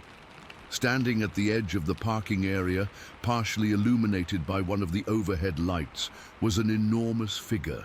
It had to be at least 8 feet tall, covered in dark fur, with arms that hung down almost to its knees. Its legs were thick, like tree trunks, and its chest was massive and barrel-shaped. I couldn't see its face clearly, but I could tell it was looking directly at me. I was completely frozen with fear. I couldn't reach for my phone. I couldn't start the engine. I couldn't even look away. For what felt like an eternity, but was probably only a few minutes, we just stared at each other, me in my cab, this creature at the edge of the light. Then it took a step forward, and I saw those eyes again. Amber and reflective, but intelligent. This wasn't an animal acting on instinct. Whatever this thing was, it was thinking, watching, assessing me. After what felt like forever, it turned and walked back toward the trees. Its gait was smooth but slightly rolling, almost like a sailor on a ship. As it retreated into the forest, I could hear its heavy footsteps on the fallen leaves and branches, gradually fading away. But even after I couldn't see or hear it anymore, I knew it wasn't really gone. I had this overwhelming sense that there were more of them out there, watching from the darkness. The hair on my arms was standing up, and I had goosebumps all over. It was like my body was picking up on something my conscious mind couldn't, a presence, an intelligence, something ancient and powerful lurking just beyond the reach of the lights. I didn't dare leave my truck. I locked all the doors, rolled up the windows despite the stuffiness, and just sat there staring at the tree line. Every so often I'd hear those knocks again, sometimes close, sometimes farther away, like they were communicating with each other. Occasionally, I'd catch glimpses of movement at the edge of the woods, never as clear as before, just shadows moving between the trees. I've never been so aware of how vulnerable I was. My truck suddenly seemed like a flimsy shelter, those windows too fragile, the metal skin of the cab too thin. Whatever was out there could have easily broken in if it wanted to. The fact that it didn't somehow made it worse, like it was toying with me, letting me know who was really in control. I sat there until dawn, not moving, barely breathing. As the sky began to lighten, the knocking sound stopped. The woods became still. When the sun finally rose, I started my engine with shaking hands and got the hell out of there, not even stopping to use the restroom, despite my desperate need to. Later that day, after I'd delivered my load and was parked at a truck stop near Cleveland, I inspected my truck. There were 3 distinct dents, one on the trailer, one on the hood, and one on the driver's door, exactly where the rocks had hit, and along the side of the trailer, about 7 feet up, were long streaks of dirt or mud, like something had run its hand along the side as it passed. It's been 4 weeks, and I still can't make sense of what happened. I've read about Bigfoot sightings before, always with a skeptic's eye. But now, I don't know what to think. What I saw wasn't a bear or a guy in a costume. And the coordination I witnessed, the knocking, the screams, the rock throwing from different directions, suggests there were multiple creatures working together to intimidate me. I've been driving for 15 years, and I've never been afraid of the road. But now, every time I have to drive through a remote area at night, I find myself scanning the tree lines, jumping at shadows, flinching at every unexpected sound. I've changed my routes to avoid West Virginia entirely, even though it adds hours to some of my trips. The worst part isn't even what I saw. It's the feeling I can't shake, that they'd let me go, that if they'd wanted to, they could have done much worse than throw a few rocks at my truck. And sometimes, on dark nights when I'm parked at a quiet truck stop, I swear I can hear knocking in the distance, like they've followed me, like they're letting me know they're still out there, watching. I don't know what else to say. I don't have evidence beyond the dents in my truck and my own shaken nerves, but I know what I saw, and I know I'm not crazy. There's something out there in those West Virginia woods, something that walks upright and thinks and communicates, something that, for whatever reason, decided to let me see it and then let me go. And every night, I wonder if our paths will cross again. Story 8. I still can't explain what happened to me last summer. I've been turning it over in my mind for months now, and nothing makes sense. I'm not the type to believe in the paranormal or cryptids or whatever, but this experience shook me. I'm an avid fisherman, have been my whole life. My dad taught me when I was just a kid, and it's always been my escape. Last July, I decided to tackle the smallmouth slam challenge that the Missouri Conservation Department runs. If you're not familiar, you have to catch smallmouth bass from different waterways across the state. It's a fun way to explore new fishing spots, and I was about halfway through my list. That particular day, I headed out to a boat ramp I'd never visited before, about 45 minutes outside St. Louis. It was pretty remote, which I liked. Just a simple concrete ramp leading into a quiet stretch of river surrounded by trees. The weather was perfect. Not too hot for July, maybe mid-80s, with some cloud cover keeping the sun from beating down too hard. I arrived around 2 in the afternoon. The place was completely deserted, which wasn't surprising for a Tuesday. I parked my truck, grabbed my tackle box and rod, and made my way down to the water. The river was calm that day, flowing gently with that greenish-brown tint that Missouri rivers tend to have. Nothing unusual about it. I decided to fish right from the boat ramp rather than hike along the shore. The water looked deeper there, and I figured I might have a better shot at some decent-sized smallmouth. Plus, the concrete gave me a nice, stable platform to cast from without worrying about mud or slippery banks. For about an hour, I just enjoyed the silence, occasionally casting and slowly retrieving my lure. I caught a couple of smaller fish, but released them, nothing worth counting toward my challenge. It was peaceful, just the sound of water and distant birds. That's one thing I love about fishing, the quiet, the way you can just exist in nature without any pressure to do anything else. Then everything changed. I had just cast my line and was watching the ripples spread across the water's surface when I heard this weird whooshing sound, like something heavy cutting through the air. Before I could even process what I was hearing, there was a massive splash about 50 to 75 feet away from me out in the river. My first thought was that a tree branch had fallen, but when I focused on the splash, I realized it was a rock, and not just any rock. This thing was huge, easily the size of a bowling ball, maybe bigger. The splash it created sent water several feet into the air. I stood there, completely confused. I looked up thinking maybe it had fallen from somewhere, but that made no sense. The area around the river was completely flat on both sides. No cliffs, no bluffs, nothing that rock could have naturally fallen from. This wasn't some pebble that could have been kicked in by an animal. This was a massive rock that had been launched with serious force. The trajectory was what really got me. It came in a high arc, like someone had hurled it underhand with tremendous strength. It had to have come from the opposite bank of the river, which was probably about 100 feet across at that point. My heart started racing. I scanned the other side of the river, looking for any sign of people. Maybe some kids messing around, but there was nobody, just trees and underbrush along the shoreline. No roads, no paths that I could see. And even if there had been someone over there, the strength it would take to throw a rock that size that distance, it didn't seem humanly possible. I'm not a small guy. 6'2", pretty strong from years of construction work.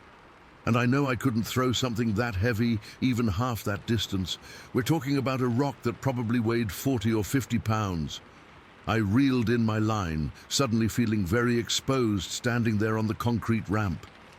My first instinct was to leave, but then I thought, this is stupid. It has to be some kind of logical explanation. Maybe there was some kind of natural gas pocket underwater that had pushed the rock up and out. Even as I thought it, I knew that made no sense. I decided to keep fishing. I wasn't going to let some weird occurrence ruin my day. But from that moment on, something changed about the atmosphere of the place.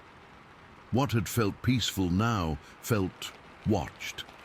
I kept casting, but I couldn't focus on fishing anymore.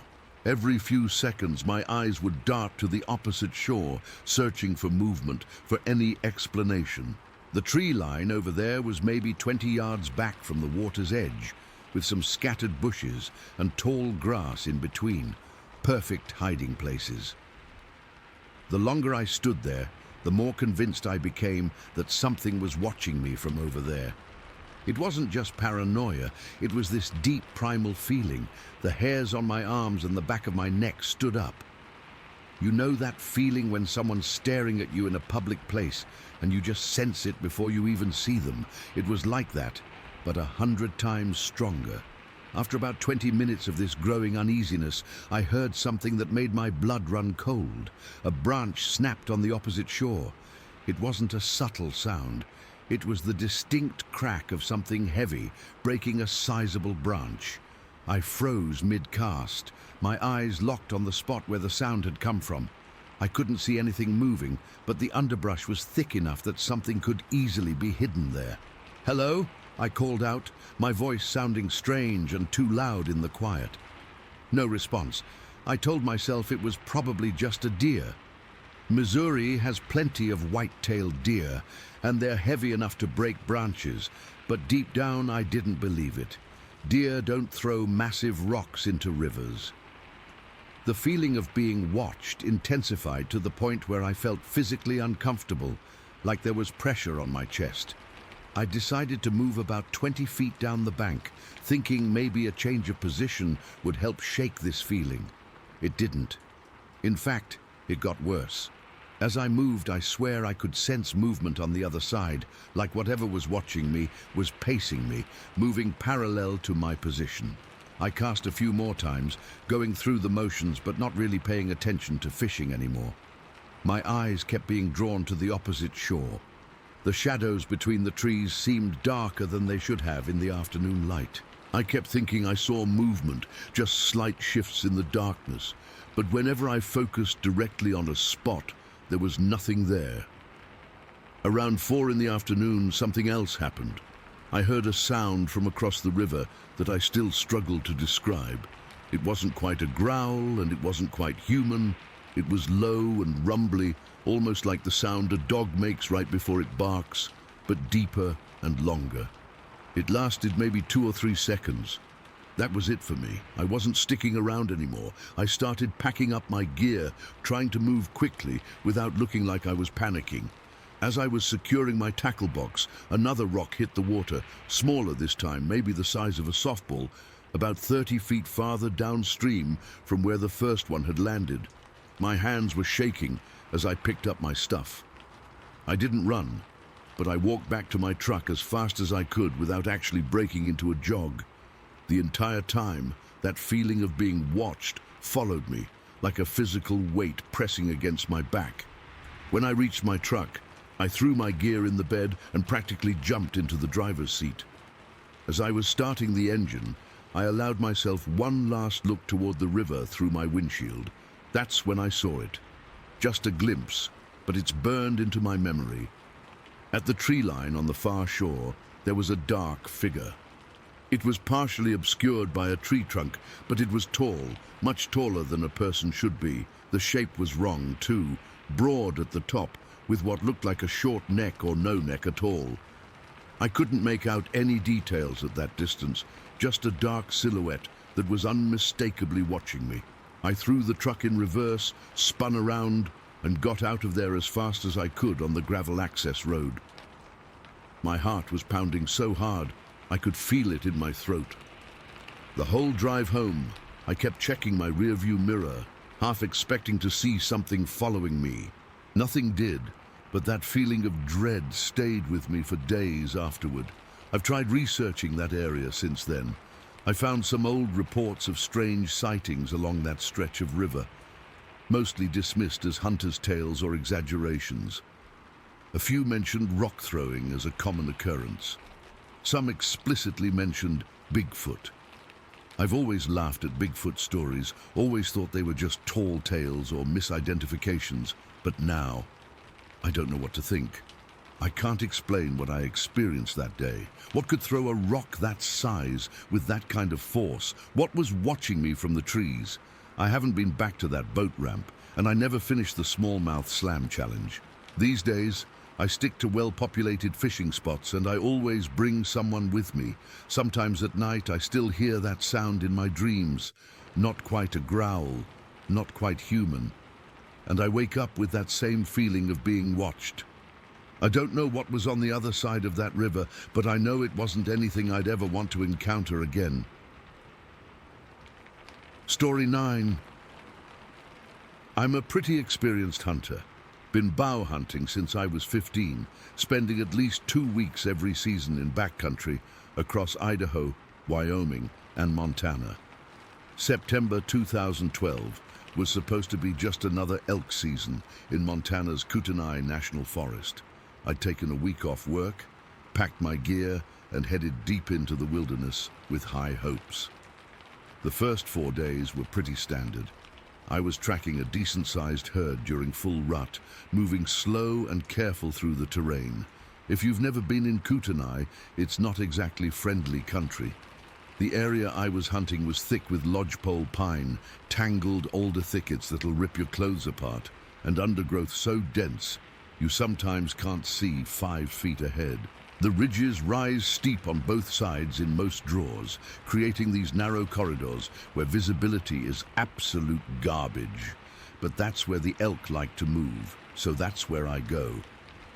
On September 14th, I'd been up since 4 in the morning, moving through a particularly promising draw where I'd seen fresh elk droppings, some stripped bark, and clear tracks the day before.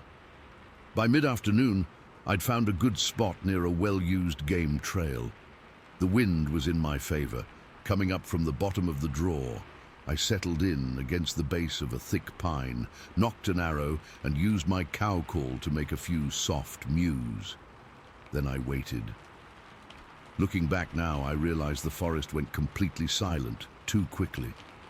Usually after you call, there's a few minutes where everything goes quiet. Then the birds and squirrels gradually start up again.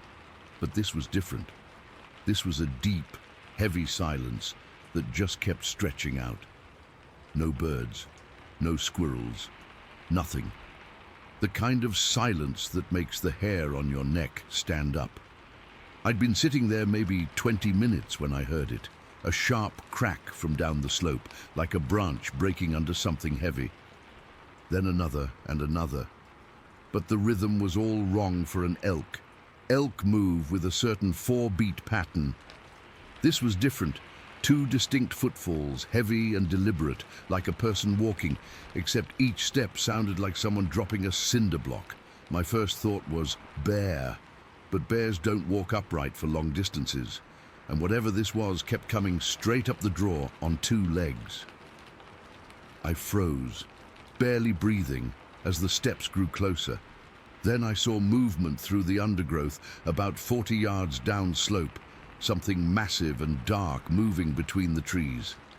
I've seen every animal in those mountains, bears, moose, elk, but nothing prepared me for what emerged partially into view.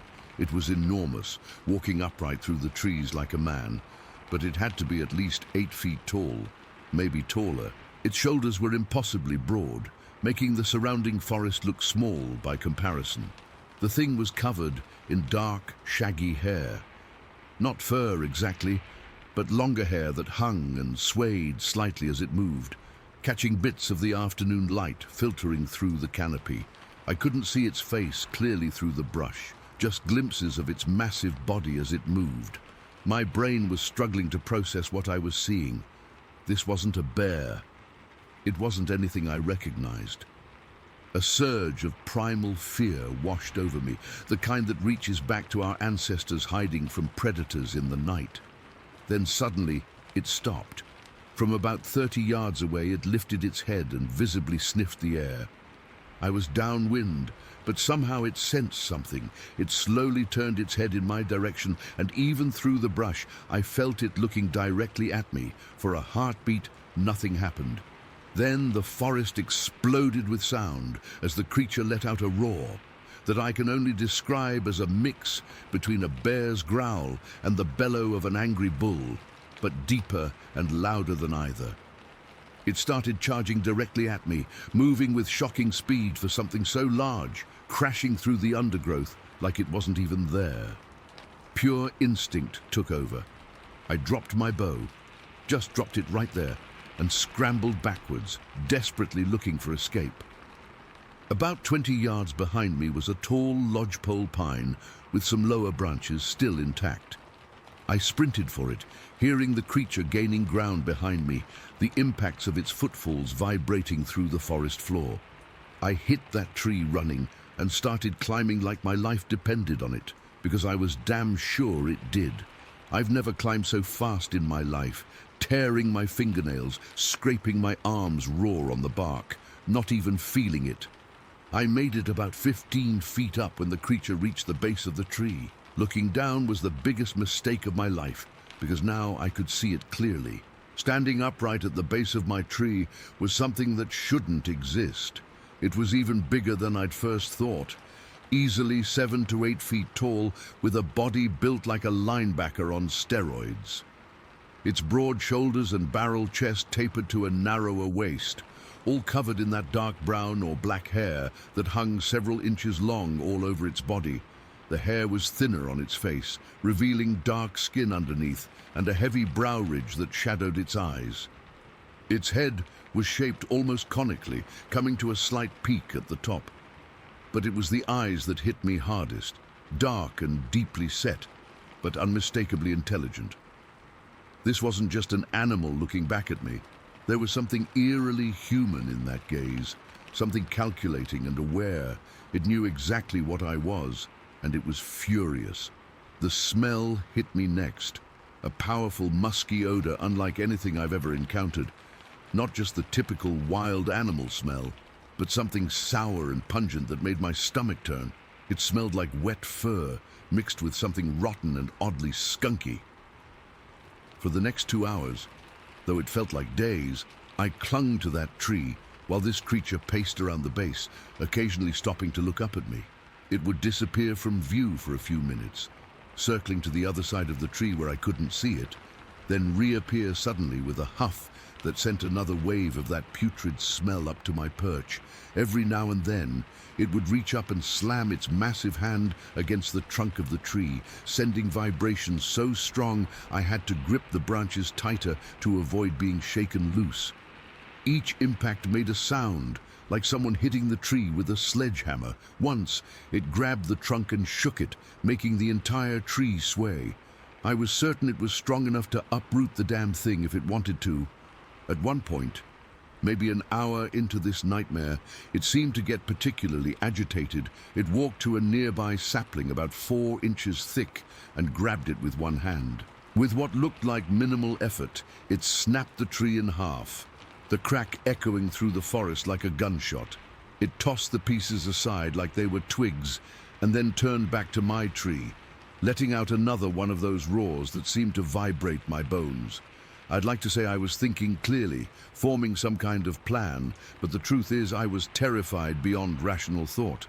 My legs were cramping from clinging to the branches, my hands were bleeding from the bark, and I was fighting the urge to vomit from the creature's smell and my own fear.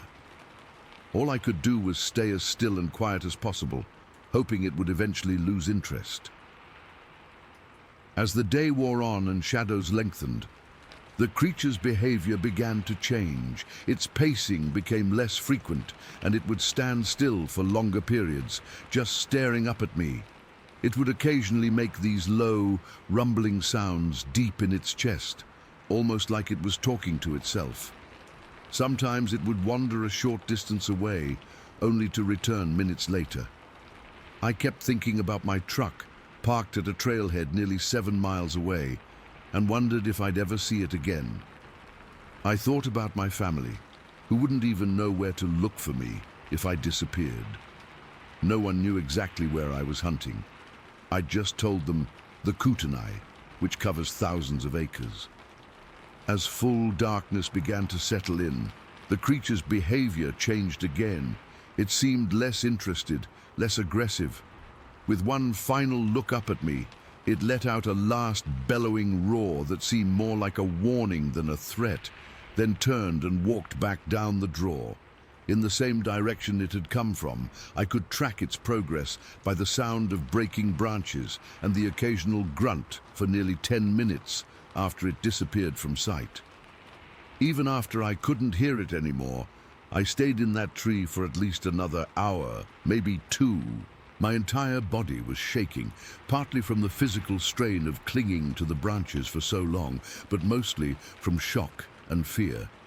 Eventually, I forced myself to climb down, moving slowly and stopping every few seconds to listen.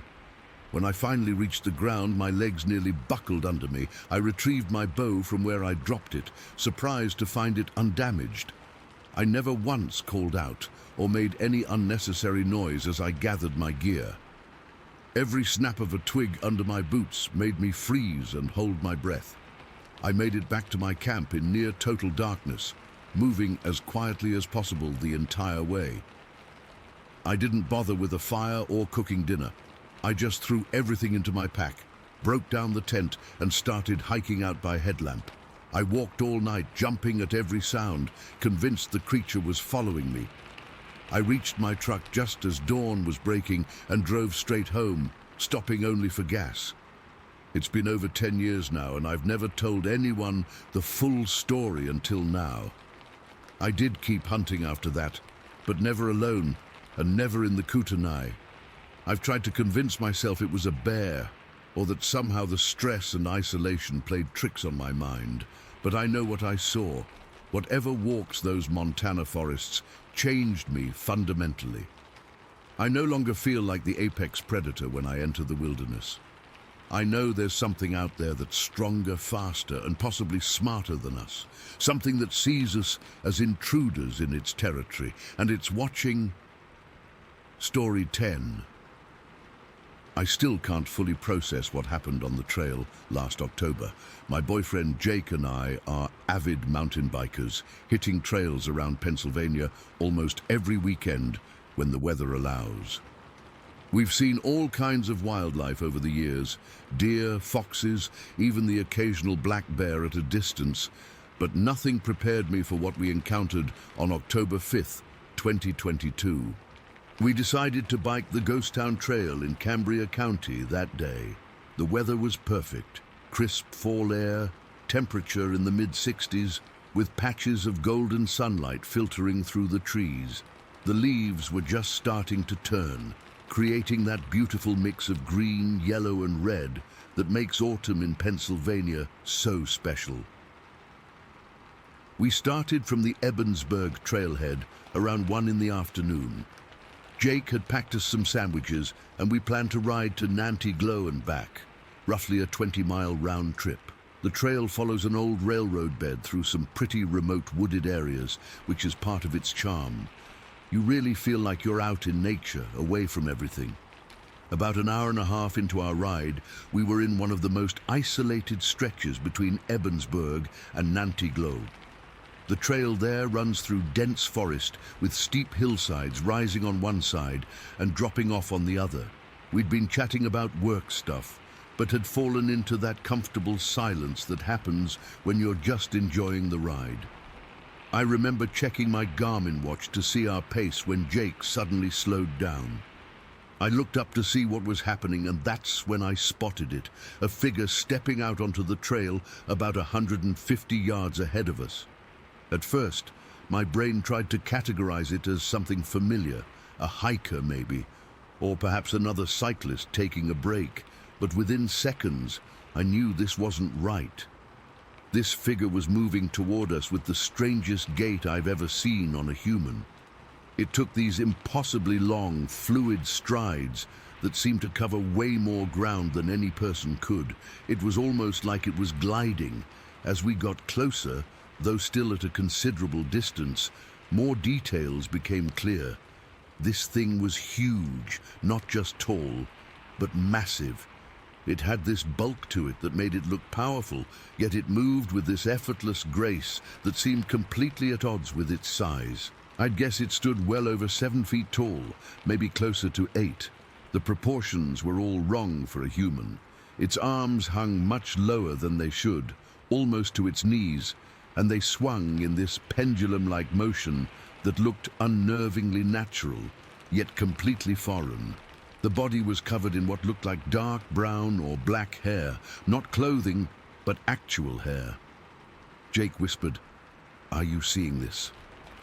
His voice had this tight quality I'd never heard before.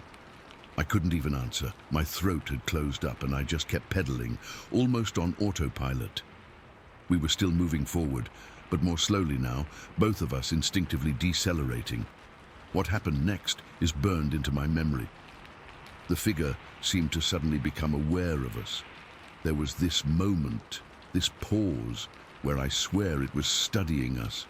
I couldn't make out facial features from that distance, but I felt its attention shift our way. It was so deliberate, so conscious. Then, without any sign of alarm or hurry, it turned and stepped off the trail into the woods.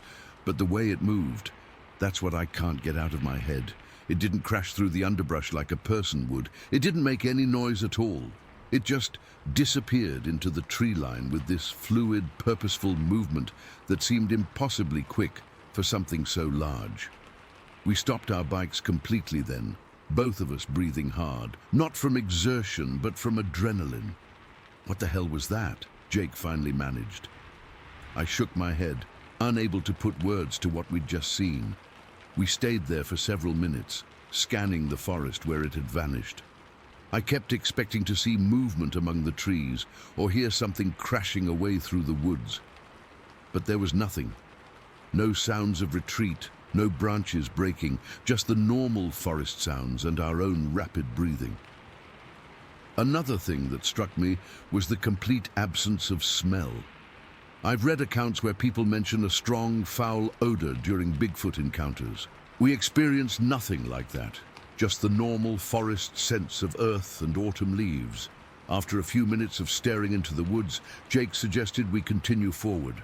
Part of me wanted to turn around and race back to the trailhead, but curiosity won out. We proceeded cautiously, our earlier carefree mood completely evaporated. When we reached the spot where the figure had entered the woods, we stopped again. Jake suggested we look for tracks, but I was honestly too unnerved to venture off the trail. The forest suddenly seemed darker, more watchful. The hair on my arms was standing up, and I had this overwhelming sense that we were being observed. "Let's just keep going," I said, my voice sounding strange even to my own ears. Jake nodded and we continued our ride, but at a much faster pace than before. We barely spoke, both of us constantly scanning the woods on either side of the trail. Every shadow, every movement in my peripheral vision made my heart race. I kept imagining that tall figure stepping back onto the path ahead of us, or worse, appearing behind us. We made it to Nanty Glow in record time. The town area around the trailhead felt jarringly normal after our experience. People walking dogs, kids on playground equipment, cars passing on nearby streets. We sat on a bench and finally started to process what we'd seen. "That wasn't a bear," Jake said quietly. "Definitely not," I agreed. "And it wasn't a person in a costume either." The movement was what convinced me. No human could move like that. Those impossibly long strides, the fluid way it entered the forest. And no costume I've ever seen could capture that natural hair-covered look. It wasn't bulky or awkward like someone wearing a suit. It was just natural. We debated whether to tell anyone what we'd seen. Would people think we were crazy?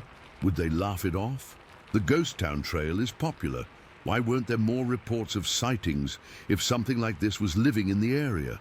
On our ride back, we took a different route that added a few miles but kept us closer to populated areas.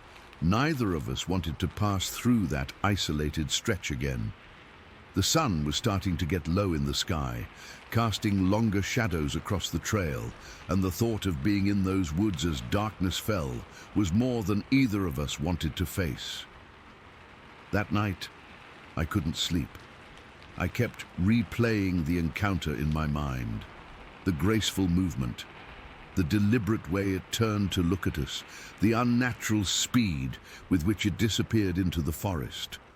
I started researching online, reading accounts from others who claimed to have seen similar creatures. So many details matched our experience: the height, the proportions, the movement pattern. In the weeks following, we went back to biking other trails, but we haven't returned to that section of the Ghost Town Trail. Jake suggested going back with a camera to look for evidence, but something in me resists. It's not just fear, though. That's certainly part of it. It's also this strange feeling that we witnessed something that wasn't meant to be seen, something that has managed to remain hidden, despite centuries of human encroachment. What strikes me most in hindsight is how unthreatening the encounter felt. The creature didn't act aggressively or even particularly bothered by our presence. It simply removed itself from the situation with a kind of quiet dignity. It knew we were there before we fully registered its presence, and it made a conscious decision to avoid interaction. I've heard hunters talk about the feeling of being watched in the woods, of sensing a presence they couldn't see. I always thought it was just heightened awareness in an environment where humans aren't the apex predator. Now I wonder if it's something more, if there are things in our forests that have learned to live alongside us without being seen. When I try to tell people about what we saw, I struggle to convey the impact of the experience. It wasn't just seeing something unexpected. It was having my entire understanding of what's possible completely upended in the span of maybe 30 seconds. I'm not asking anyone to believe me. I know how it sounds. If someone had told me this story a year ago, I'd have been skeptical too, but I know what I saw. It wasn't a bear standing on its hind legs. It wasn't a person in a costume playing a prank. It moved with too much natural grace, too much purpose. Sometimes when I'm falling asleep, I see it again, that tall figure stepping onto the trail, moving with those impossible strides. I wonder where it was going. I wonder if it has a family, a community. I wonder if it's still there in those woods, moving silently between the trees, watching bikers and hikers pass by, choosing when to be seen and when to remain hidden. I don't know what to call what we saw that day. Bigfoot, Sasquatch, an undiscovered primate. The label doesn't really matter. What matters is that for a brief moment, the world became a larger, stranger place than I ever imagined. And while part of me remains unsettled by the encounter, another part feels incredibly lucky. How many people go their entire lives without ever glimpsing something truly unexplainable? We were on that specific stretch of trail at that specific time, and for whatever reason, that being chose to cross our path. I don't think it was coincidence. I think it knew exactly what it was doing, and that perhaps is the most unsettling thought of all. Story 11. I've been hesitant to share this for nearly 20 years. I'm not the type who goes looking for paranormal stuff or believes every weird story I read online. I'm just a regular guy who loves hiking and the outdoors. What happened to me in Desolation Wilderness in October of 2004 has haunted me ever since, and I still can't make sense of it. I had taken a few days off work for a solo backpacking trip. The weather forecast was perfect, cool but not cold, and I'd been planning to explore that area for months. Desolation Wilderness is this breathtaking area in the Sierra Nevada, and October is perfect because most of the summer crowds are gone. I packed light, but had all the essentials: tent, sleeping bag, food, water purifier, the usual stuff. The first day was incredible. I hit the trail around 9 in the morning and spent the whole day hiking through some of the most beautiful landscape I've ever seen. Crystal clear lakes, granite peaks, pine forests. It was exactly what I needed after months of stress at work.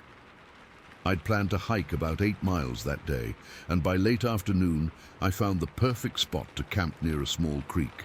I could hear the water bubbling over the rocks, and the view of the mountains was unreal. I set up my tent, collected some firewood, and got a small fire going. Nothing beats sitting by a campfire in the wilderness after a long day of hiking. I heated up some dehydrated beef stew, had a couple of granola bars for dessert, and just sat there watching the stars come out. I remember feeling so at peace, like all the noise and chaos of everyday life was a million miles away. Around 9 or 10, I decided to turn in. I put out my fire properly. I'm always careful about that, and got into my sleeping bag. I left my backpack propped against a log about 6 feet from my tent. It had all my food in bear-resistant containers because, bears are a concern in the Sierras. I fell asleep almost immediately, completely wiped out from the day's hike. I don't know exactly what time it was when I woke up. My watch said it was a little after 2 in the morning. At first, I wasn't sure what had disturbed me.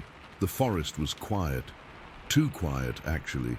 You know how the woods usually have some ambient noise? Insects? The occasional rustle of small animals? There was nothing like that, just this heavy, waiting silence. Then I heard it. Slow, deliberate footsteps. Not like a deer or even a bear. This sounded bipedal, like something walking on 2 legs. The footsteps were heavy but careful, methodical. Each one made a soft thud that I could feel more than hear. My first thought was that another hiker had wandered into my campsite, but that made no sense at 2 in the morning in an area where I hadn't seen another person all day. The footsteps stopped near where I'd left my backpack. I was fully awake now, lying completely still in my sleeping bag, barely breathing. Then came this sound, this deep, prolonged sniffing. Not quick little sniffs like a dog might make, but long, powerful inhalations that seemed to be analyzing every molecule of scent. Whatever was out there was smelling my backpack intensely, deliberately. I had to see what it was. Moving as slowly and quietly as possible, I shifted in my sleeping bag until I could peer out through the tent's mesh window. The moon was nearly full that night, casting enough light that I could see my campsite clearly. What I saw by my backpack made my blood freeze. There was someone, crouched over my pack. At first, my brain couldn't process what I was seeing. It was a massive figure, hunched over but clearly enormous. As I watched, paralyzed, it straightened up to its full height, and I had to suppress a gasp. This thing was huge, easily 8 or 9 feet tall. Its shoulders were impossibly wide, maybe 3 feet across, with a build that made the burliest bodybuilder look small. Its entire body was covered in thick, dark hair or fur, mostly dark brown or black, but with these lighter streaks mixed in that caught the moonlight. But it wasn't a bear. Bears don't stand upright for that long, and this thing's proportions were all wrong for a bear. Its arms hung down much farther than a human's would, ending in massive hands with what looked like thick, sausage-like fingers.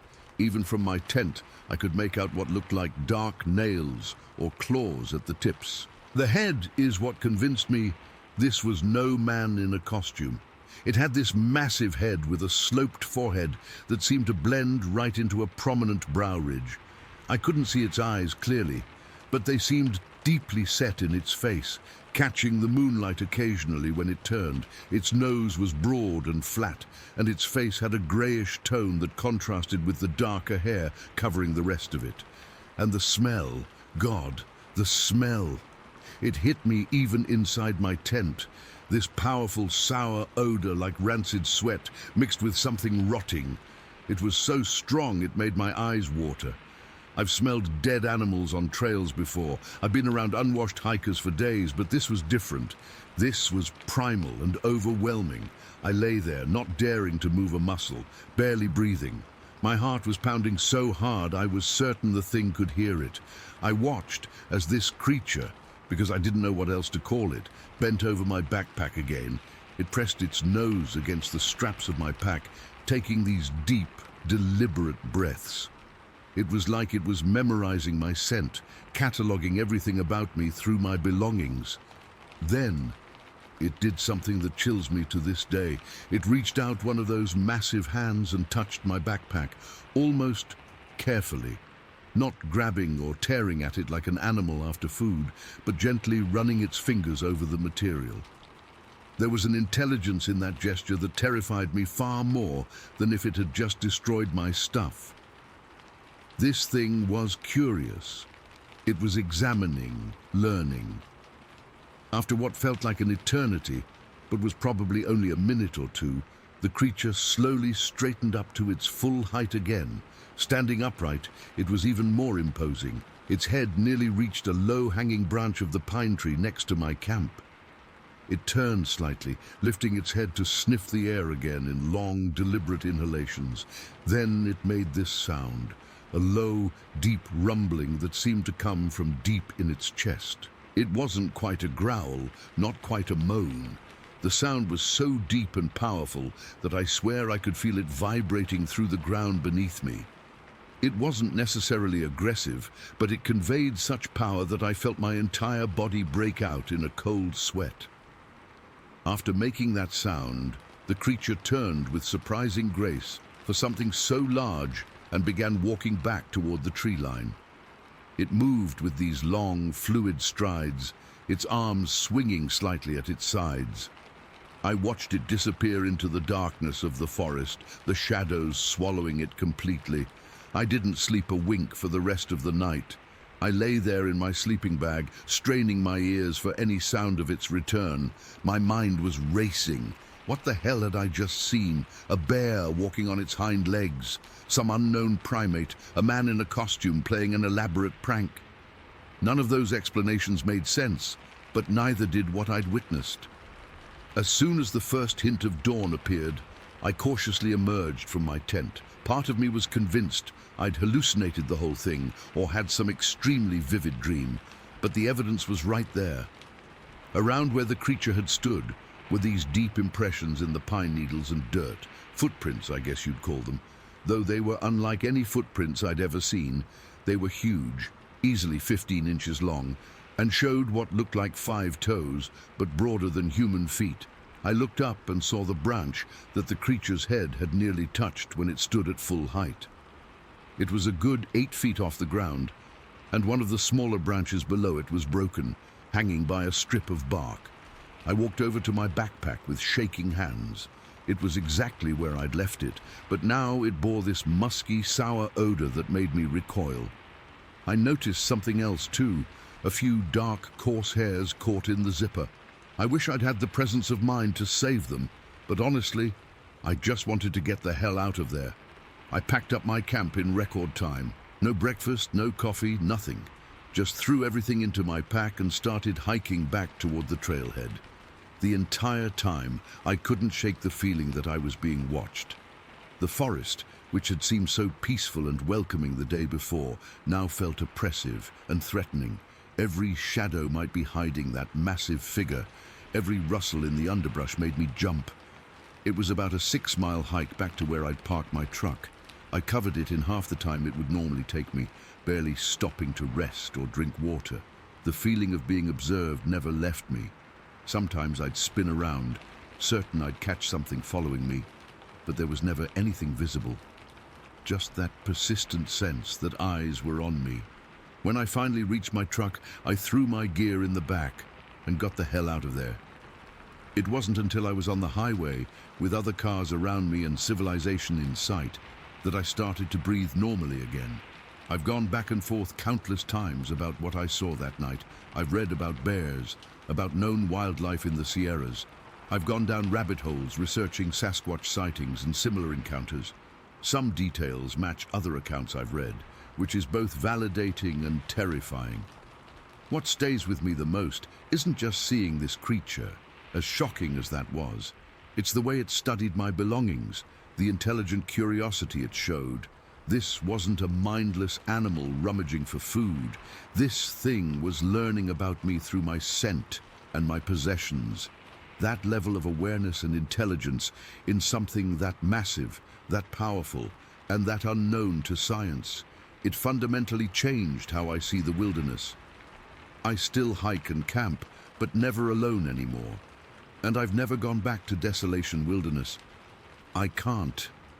Some nights I still wake up thinking I can smell that sour, musky odor in my room, and my heart races until I convince myself it was just a dream. I don't know what I encountered that night. I don't have a neat explanation that ties everything up. All I know is that something was out there in those woods, something that doesn't fit into any category I was taught exists. And sometimes I can't help but wonder if it remembers my scent as vividly as I remember its presence. Story 12. I'm still trying to process what happened to me last week. I've been hunting those back roads near Doty, Washington for years, and nothing like this has ever happened before. I keep replaying it in my head, trying to make sense of it, but I can't. I just can't. I'd been road hunting in this area that's been closed to vehicles for about 3 years now. Not many people go there anymore, which is why I like it. Fewer hunters means more game. It was late afternoon, around 4 or so, with maybe another hour of good light left. The weather was typical Pacific Northwest, overcast, damp, with that earthy smell of wet leaves and moss hanging in the air. I'd left my son and his girlfriend back at our main spot. They wanted to hang out at camp while I scouted ahead. I'll just check this old logging road, I told them. Be back in an hour. If only I'd known what was waiting for me. The road I was on eventually dead-ended at what used to be a clear cut. It's been growing back for a few years now, lots of small trees, bushes and stumps scattered around. I was driving slow, scanning the edges where the clearing met the thicker forest, looking for any movement or the flicker of a deer's tail. When I reached the end of the road, I cut the engine and just sat there for a minute listening, and that's when I first noticed something was off. There was this silence. If you spend time in the woods, you know they're never really silent. There's always birds calling, squirrels chattering, wind in the trees, something. But right then there was nothing, complete silence. The hair on my arm stood up. Something wasn't right. I got out of my truck anyway, rifle in hand, thinking I'd look for tracks down the hillside. The ground was soft from recent rain, so tracking conditions were good.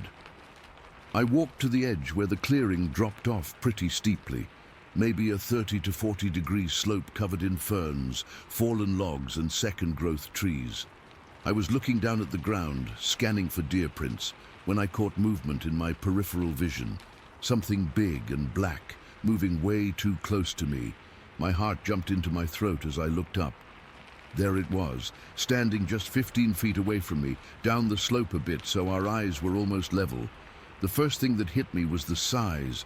This thing was massive, over 8 feet tall easily, with shoulders that must have been 3 feet across. It was covered in black hair, not fur exactly, more like a shaggy coat that hung from its body. Its face, God, its face. It looked almost human, but not quite. The eyes were deep set under a heavy brow ridge, dark and intelligent. Too intelligent. Its nose was wide and flat, and its jaw was powerful.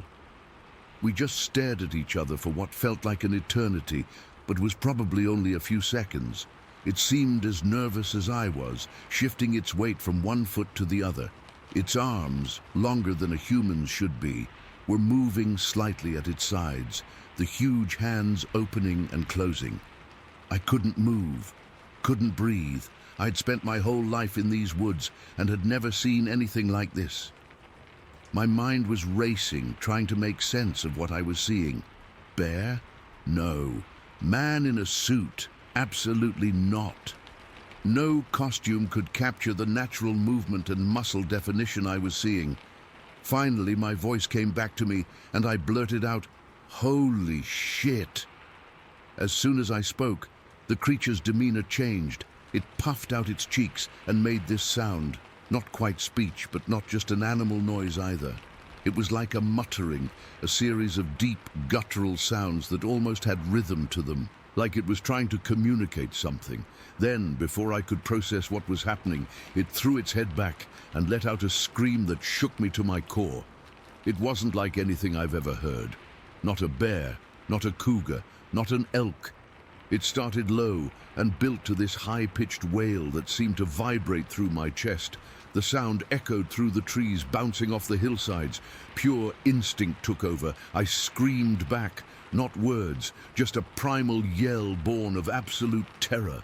My hands were shaking so badly I couldn't have used my rifle if I'd wanted to. Not that I was thinking about shooting it. Something told me that would have been the worst thing I could do. After I screamed, the creature seemed startled. It took a step back, then turned sideways. In one fluid motion, it stepped onto a large stump and with what looked like minimal effort, jumped, no, more like bounded, down the slope, disappearing into the brush and trees below. The movement was so fast, so agile for something that size. It covered maybe 30 feet in that single leap. No human could move like that, no bear either. I stood there frozen for maybe a minute, my heart hammering so hard I could hear blood rushing in my ears. Then the survival instinct kicked in, and I practically ran back to my truck. My hands were shaking so badly, it took 3 tries to get the key in the ignition. I drove back down that logging road way too fast, bouncing over potholes and ruts, constantly checking my rearview mirror. I kept thinking I saw movement in the trees alongside the road, but it might have been my imagination in overdrive. When I got back to where my son and his girlfriend were waiting, I didn't tell them what happened right away. I couldn't. I needed to process it first. Plus, I was worried they'd think I was crazy or had been drinking. I hadn't. I just said I hadn't seen anything promising and suggested we move to another spot. For the next hour, I was distracted, jumpy. My son noticed something was off and kept asking if I was okay. I just blamed it on being tired. Finally, as the sun was setting, I couldn't keep it in anymore. We were sitting around our small camp stove, and I just blurted it out. I saw something back there, something I can't explain. I told them everything, the size, the face, the scream, how it moved. I expected disbelief, maybe some jokes at my expense. Instead, my son and his girlfriend exchanged this look. "What?" I asked. "Dad, about an hour ago, when you were gone," my son said slowly. "We heard this weird scream coming from that direction. It didn't sound like any animal we know." His girlfriend nodded, adding, "It was like nothing I've ever heard before. It made me feel, I don't know, uneasy. Like we should pack up and leave." A chill ran down my spine. They'd heard it. They'd heard the creature's scream from over a mile away. That meant I hadn't imagined it. This was real. Something compelled me to go back. Maybe it was the need to prove to myself I hadn't lost my mind. Or maybe it was just morbid curiosity. Whatever it was, I convinced them we should drive back to that spot. But this time, we'd stay in the truck with the engine running. It was fully dark by the time we returned to the end of that logging road. We sat there with the headlights pointing into the clearing, windows cracked just enough to hear. For 15 minutes, nothing. Just darkness and the soft purr of the engine. Then we heard it, a heavy thudding sound, like something hitting a tree. Then another, and another. "What is that?" my son's girlfriend whispered. "Sounds like something's hitting the trees," I replied, my mouth dry. The sounds continued, irregular but persistent. Bang, pause, bang, bang, like something was using the trees as drums.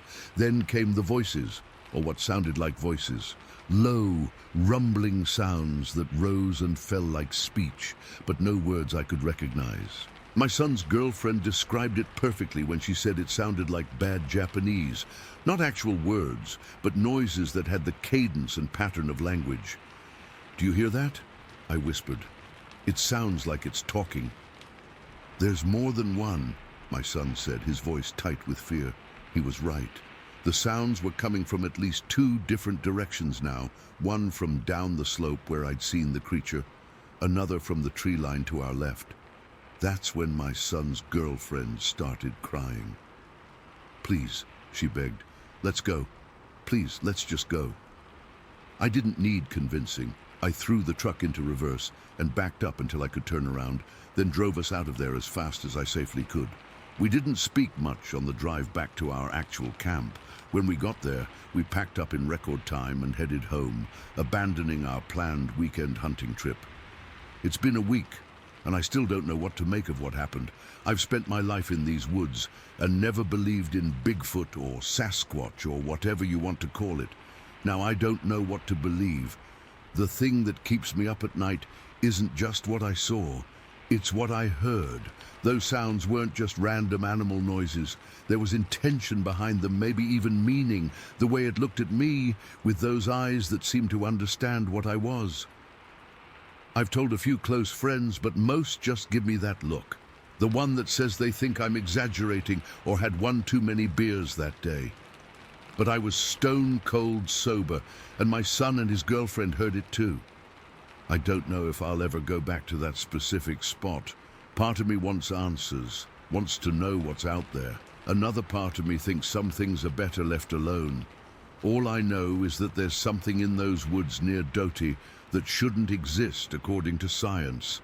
Something intelligent, something that might have been as startled to see me as I was to see it. And sometimes, late at night when I can't sleep, I wonder if it's out there right now, making those strange, almost words, and what it might be trying to say. Story 13. I still remember that day like it was yesterday, even though it was back in the early 80s. I was 12 years old, living at Fort Polk in Louisiana. Military brat life wasn't always easy with my dad being stationed there, but we made the best of it. That summer was particularly hot, the kind of Louisiana heat that sticks to your skin and makes your clothes feel like they're melting into you. Me and my two buddies, we were always looking for adventure, something to break up the monotony of base life. We'd heard older kids talking about this creek deep in the woods off Texas Highway, just outside of Leesville. Supposedly, it had the coldest water around and was a great spot to cool off. Looking back, I realize how stupid we were to wander that far from home without telling anyone. But when you're 12, you don't think about consequences. You don't think about getting lost or what might be out there in those woods. You just want to explore. It was a Tuesday morning when we set out. I remember because my dad was at a 3-day training exercise and my mum was working at the PX.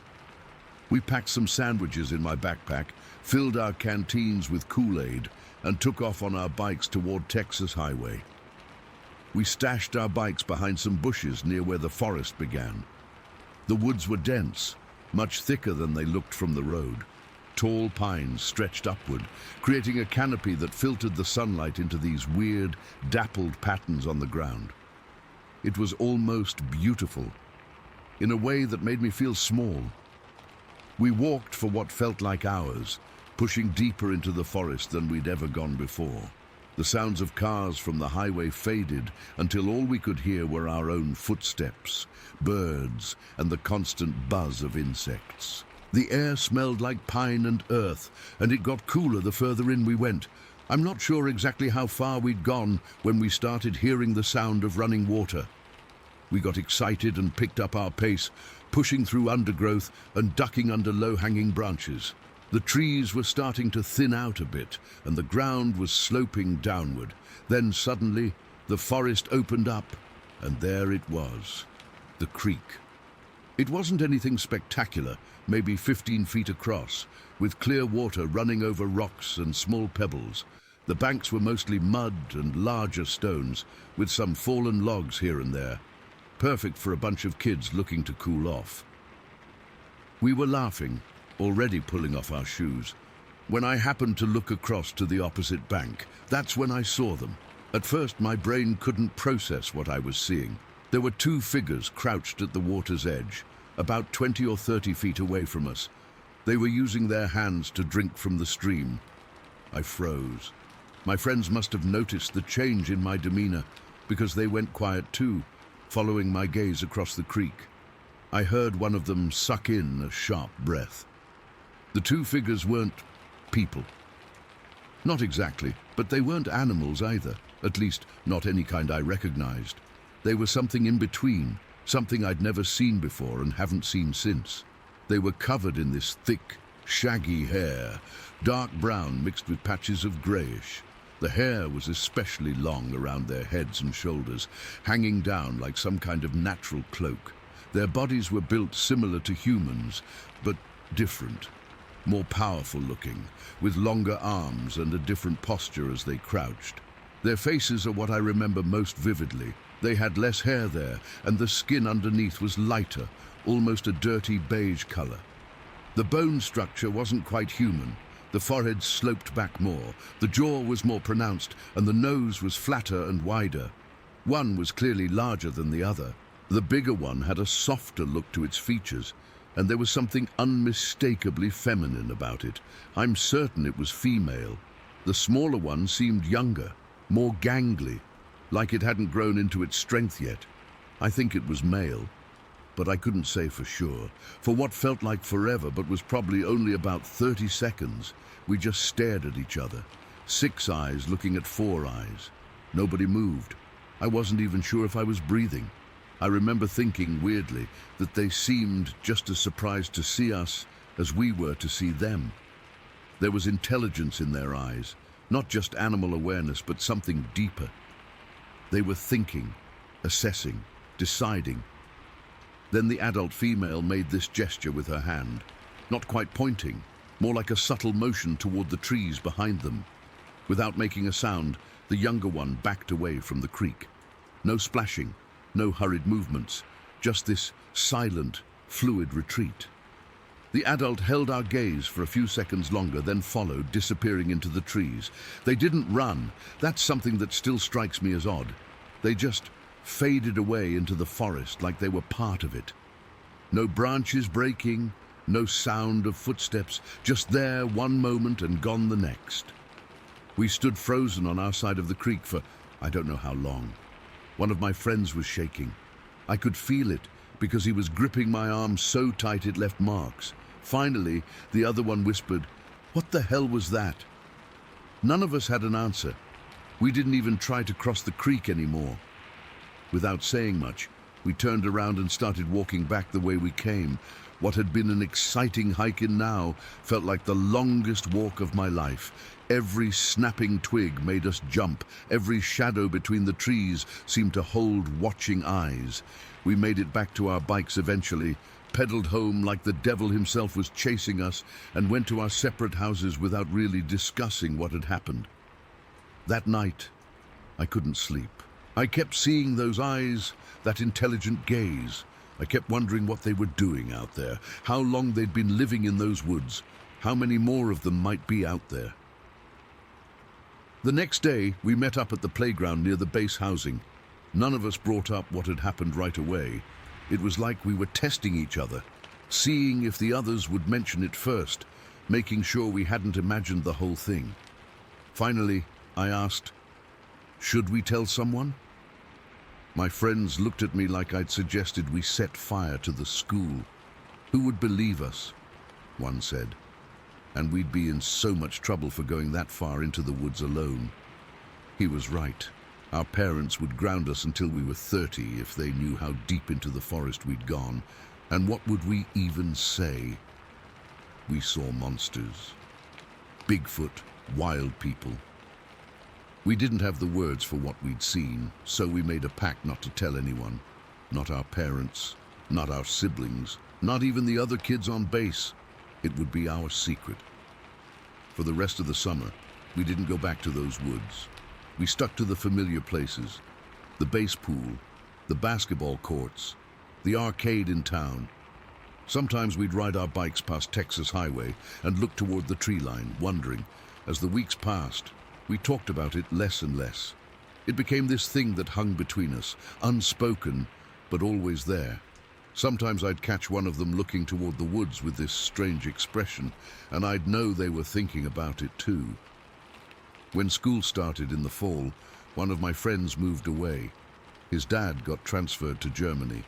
The other one and I drifted apart, the way kids sometimes do.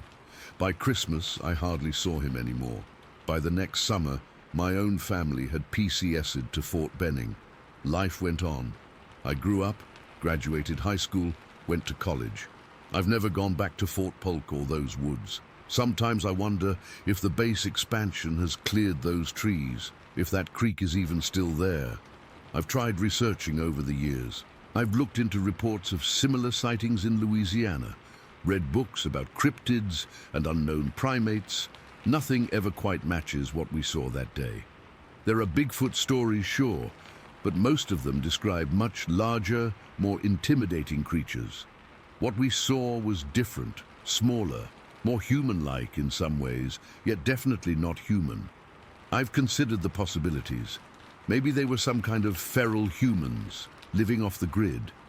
But the physical differences were too great. Some unknown species of primate, but in Louisiana, escaped exotic pets that had adapted to the wild. None of the explanations ever seemed to fit. I'm 49 now. I've got a normal life, a job, a family. I've never told my wife or kids about what happened. How could I? It sounds crazy even to me, and I was there. But sometimes when I'm camping or hiking with my family, I find myself scanning the tree line, half expecting to see those eyes looking back at me. I listen more carefully to the sounds of the forest, wondering if that faint rustling is just the wind or something else, something watching and waiting. I don't know what we saw that day in the woods near Fort Polk. I don't know if they're still out there, or if there are others like them. All I know is that for a brief moment, my friends and I glimpsed something that shouldn't exist, something that made me question everything I thought I knew about the world. And sometimes in my dreams, I'm 12 years old again, standing by that creek. But in the dreams, I cross the water. I follow them into the trees. I find out where they go, how they live, what they are. I get answers to all the questions that have haunted me for nearly 40 years. Then I wake up, and the mystery remains, locked away in the memories of 3 kids who wandered too far from home one hot summer day in the Louisiana woods. Story 14. I still get goosebumps when I drive over Red Mountain Pass. It's been 34 years since that morning in April of 1989, and I've never been able to shake what I saw. I've barely told anyone about it because, well, who the hell would believe me? But I need to get this off my chest, and maybe someone here has seen something similar. I was working at Gladstone Mine north of Silverton back then. The commute was brutal. I had to leave home around 4:30 in the morning to make my shift. That particular morning was pitch black like always. No moon, just stars above the mountains. My '85 Toyota 4x4 was the only vehicle on US 550, crawling up those switchbacks with my modified KC lights cutting through the darkness. Those lights were crucial on that road. If you've never driven Red Mountain Pass, it's basically a narrow ribbon of asphalt with sheer drop-offs that would send you tumbling hundreds of feet to your death if you misjudged a turn. They don't call it the $1 million highway for nothing. The joke among miners was, that's what your life insurance needed to be worth if you commuted on it daily. It was around 5:30 in the morning. I remember checking my watch because I was making good time despite the frost that had formed on parts of the road. The heater in my truck was blasting, but barely keeping up with the mountain chill. I had a thermos of coffee wedged between my legs, and I was wearing my usual gear, thermal underwear beneath my jeans, a flannel shirt, and my heavy Carhartt jacket that smelled like cigarettes and motor oil. I was about halfway over the pass, concentrating hard on the road, when something caught my eye on the embankment to my left. At first it was just movement, a dark shape against the rocky slope. Nothing unusual about wildlife in the mountains, so I didn't think much of it. But then my headlights hit it directly. I'll never forget what happened next. This thing was coming down an almost vertical slope on my left. We're talking about an 80-foot embankment that would be challenging even for a mountain goat, but this creature just descended it, not climbing down carefully like a human would have to, not on all fours like a bear. It was coming down in these massive controlled bounds. My first thought was bear, because what else could be that big up here? But bears don't move like that, not even close. It crossed the entire two-lane highway in 4 steps. 4 steps. Do you understand what I'm saying? It covered about 25 feet of pavement in 4 casual strides, and then it just paused. It stopped right next to one of those yellow diamond-shaped warning signs, the kind that tells you about curves ahead. The thing was almost as tall as the sign. I slammed on my brakes, and my truck skidded slightly on the frosty pavement. My coffee spilled all over my lap, but I didn't even feel the heat.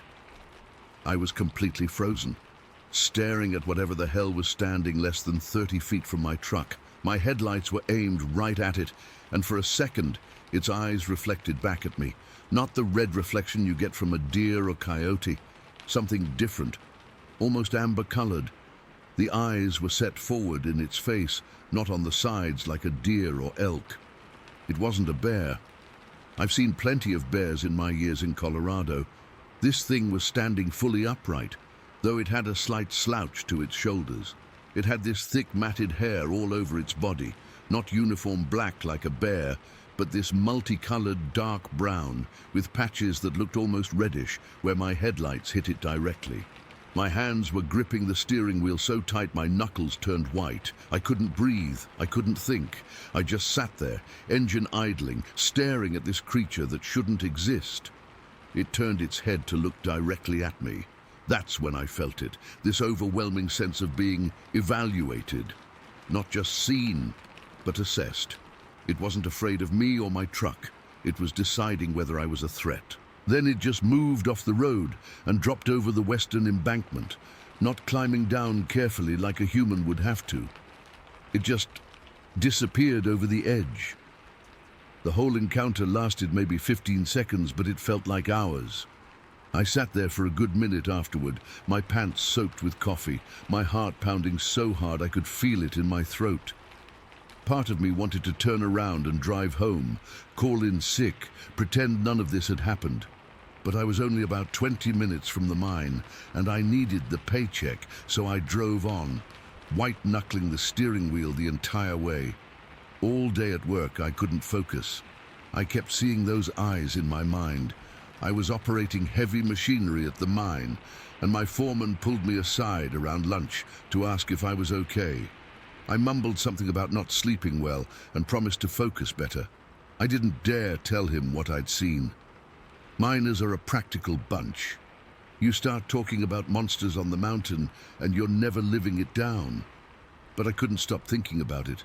By the end of my shift, I'd convinced myself I needed to go back and look. Maybe there'd be evidence, something to prove I wasn't losing my mind. So on my way home, in broad daylight now, I pulled over at approximately where the crossing had happened. I recognized the warning sign and the particular shape of the mountainside. The embankment on the left side of the road was steep, much steeper than I even remembered from the morning. Standing there looking up at it, I couldn't imagine how anything had come down that slope without tumbling. But there they were, 5 or 6 massive indentations in a rough line coming down the embankment. Each one had disturbed soil and sliding materials around it, like something heavy had pushed off from each spot. I'm not a tracker or anything, but these weren't normal tracks. They weren't clear footprints, more like impact points where something incredibly heavy had momentarily placed its weight before moving to the next spot. The spacing between them was enormous, consistent with the huge strides I'd witnessed crossing the road. I looked across the highway to the western side where it had disappeared.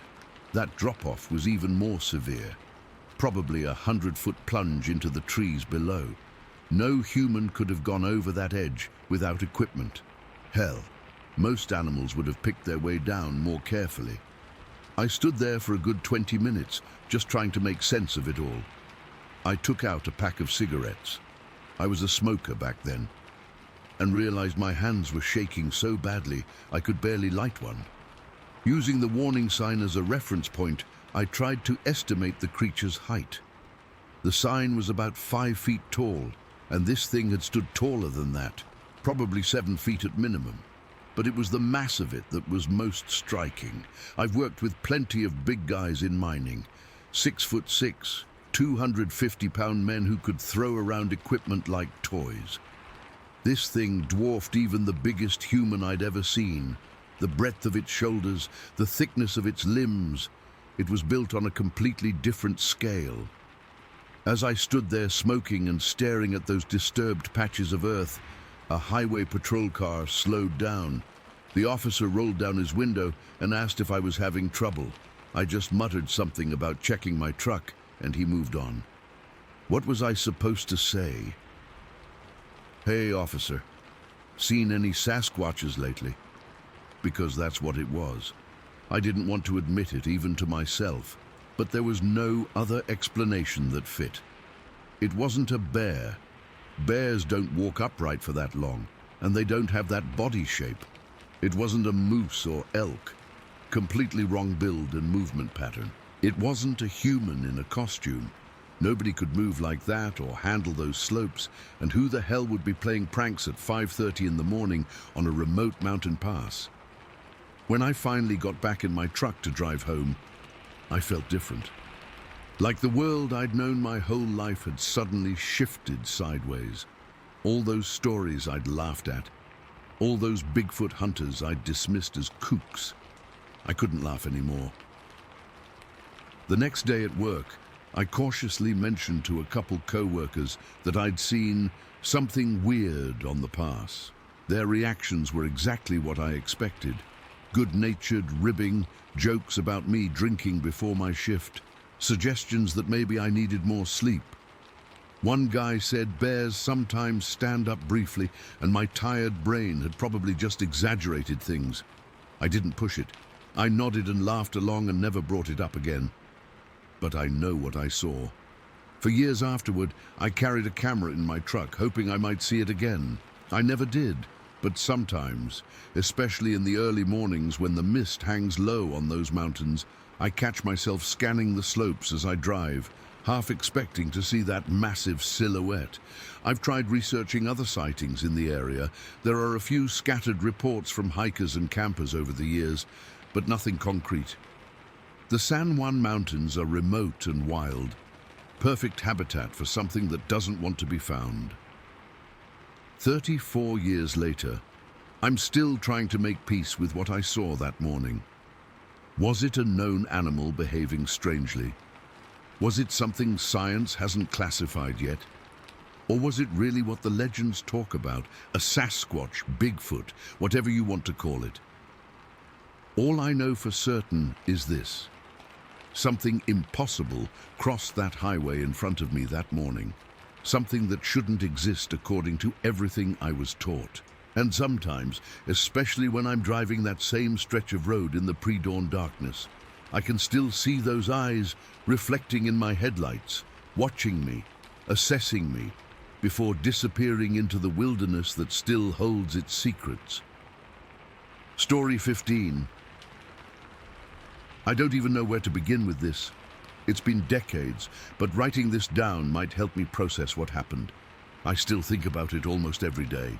This all went down back in '83, summer before sophomore year. Me and 5 of my buddies would hang out at the Wilson pasture almost every day when the weather was good. It was the perfect spot. This big rolling field that backed up to a swampy area where none of the adults ever went. We'd bring our dogs, throw footballs, smoke cigarettes we'd stolen from our parents. Just normal teenage stuff. The pasture had this one section way at the back near the swamp that we called the Devil's Corner.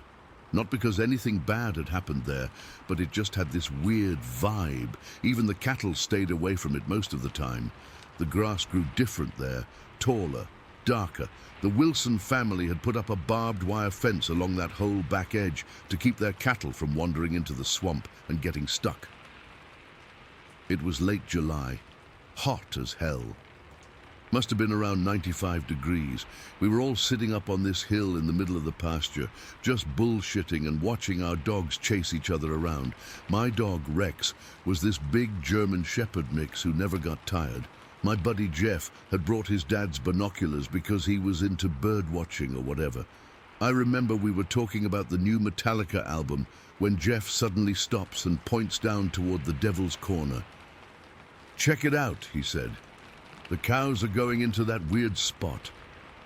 Sure enough, about 8 or 9 of the Wilsons' cattle had wandered into that back section by the fence. It was unusual, but not like mind-blowing or anything. But then Jeff hands me the binoculars. "Something's not right with them," he said. Looking through the binoculars, I could see the cattle were acting strange. They were bunched together, heads all facing the same direction toward the swamp beyond the fence. Their tails were swishing back and forth real fast, which I knew from growing up around farms meant they were agitated about something. Then it happened. One of the cows suddenly reared up, almost like a horse would do, and then the whole group just scattered. They bolted in different directions, moving faster than I'd ever seen cattle move before. It was like they'd seen a ghost or something. Our dogs noticed it too. All 6 of them perked up, staring in the same direction. Rex's hackles went up, and he started making this low growling sound I'd never heard from him before. "Let's go check it out," my buddy Mike said. Mike was always the first one to suggest doing something stupid. Part of me wanted to say no, but there were 6 of us plus the dogs. What could possibly be down there that we couldn't handle? So we all headed down the hill toward the Devil's Corner, our dogs leading the way. The closer we got, the more reluctant the dogs became. Rex kept stopping and looking back at me like, "Are you sure about this?" The other dogs were doing the same thing, but we kept pushing forward. When we reached the fence line, we spread out a bit looking for anything unusual. It was Danny who found it first. "Guys, check this out," he called. We gathered around a section of the barbed wire fence. Caught on one of the top barbs was a clump of hair, reddish-brown, coarse, about the length of my finger. It wasn't cow hair, which I was familiar with. It was different, almost like human hair, but thicker and rougher. "What kind of animal has hair like this?" Jeff asked, poking at it with a stick. None of us had an answer, but that wasn't the only strange thing. About 10 yards further down the fence line, we noticed a pine tree that had been damaged.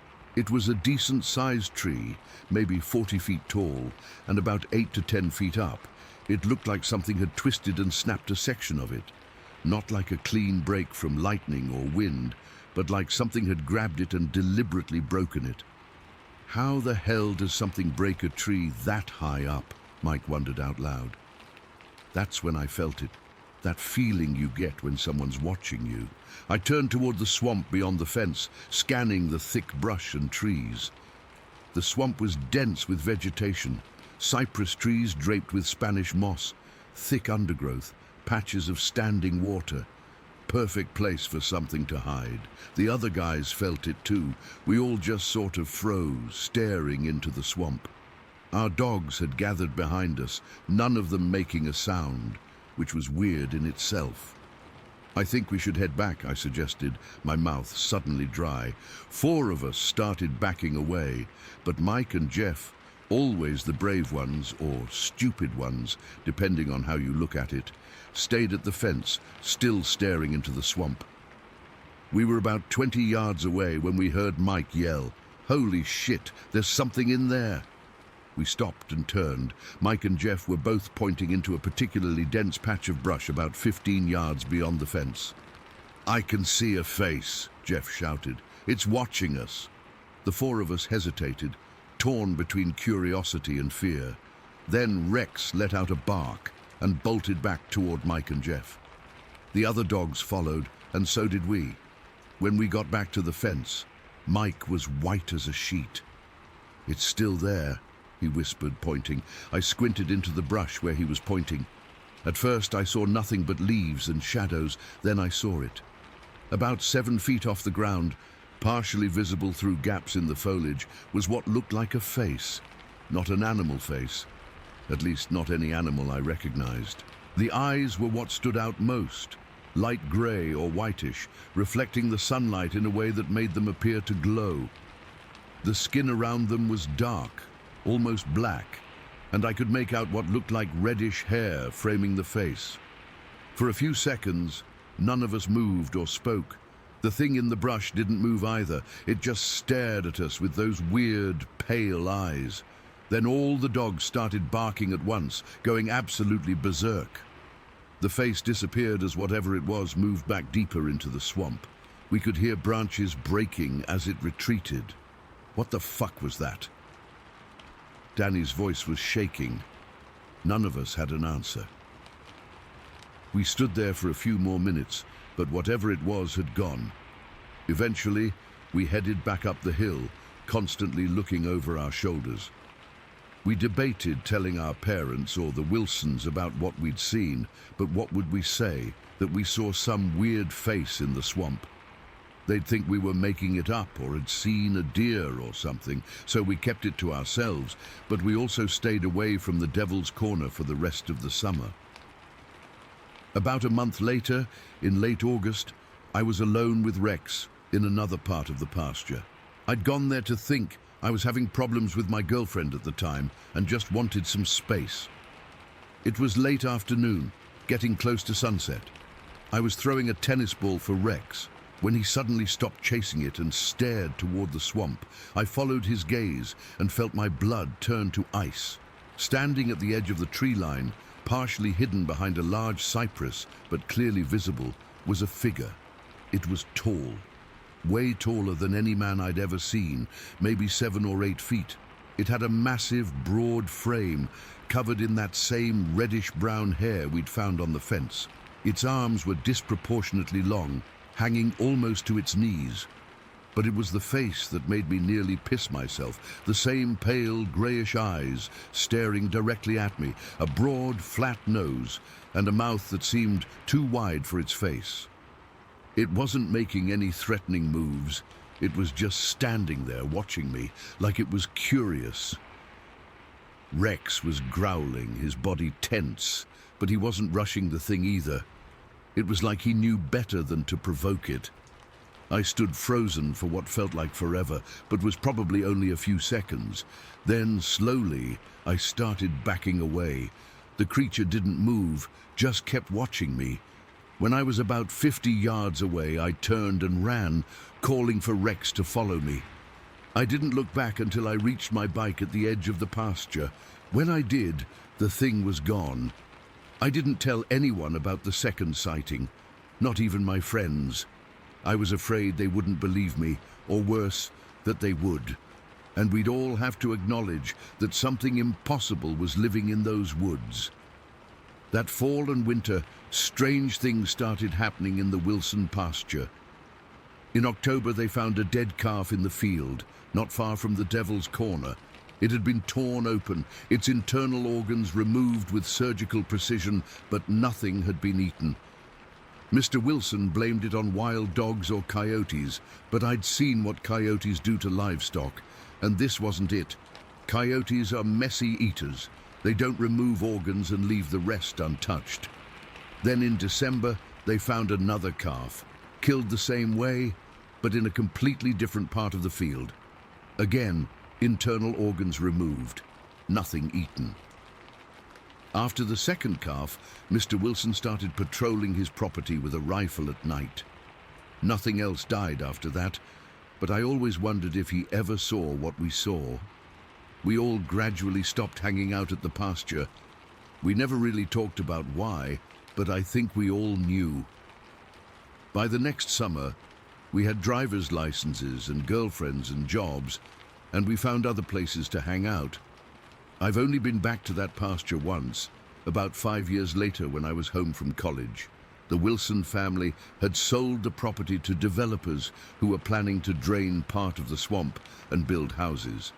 I stood on that same hill and looked down at the Devil's Corner, wondering if it was still there, watching from the shadows. I don't know what we saw that day. I've read about Bigfoot and similar creatures over the years, and some descriptions match what we encountered. But why would it kill those calves and remove their organs? That's not consistent with any Bigfoot stories I've heard. To this day, I get uneasy around heavily wooded areas. I've never told my wife or kids about what happened. What would I say? Hey, I once saw a monster in the swamp. They'd think I was crazy. Sometimes I wonder if any of the houses they eventually built on that land have had strange visitors in the night. I wonder if anyone else has seen those pale eyes staring at them from the darkness. I wonder if it's still out there, whatever it is. I've spent nearly 40 years trying to make sense of what happened that summer. I still can't. All I know for sure is what I saw, and that some questions are better left unanswered. Story 16. I still can't fully explain what I heard that morning at Bear Lake. It's been 3 months, and I find myself going over it again and again in my mind, trying to make sense of it. I've never posted about this before, but I need to get this out there in case anyone else has experienced something similar. My dad and I try to go camping at least once every summer. It's our thing, just us, some fishing gear, and a few days away from everything. This year, we picked Bear Lake, this gorgeous spot tucked away in the mountains at about 8,000 feet elevation. The lake sits in this natural bowl with these massive cliffs rising up on the far side, the kind with all these little caves and ledges dotted throughout. Really beautiful during the day, but as I found out, pretty unnerving at night. We had set up our campsite about 50 yards from the shoreline. Nothing fancy, just our 2-person tent, a small fire pit we dug out, and our cooler. The first day was perfect. We hiked, fished, caught enough trout for dinner, and sat around the fire talking about nothing important.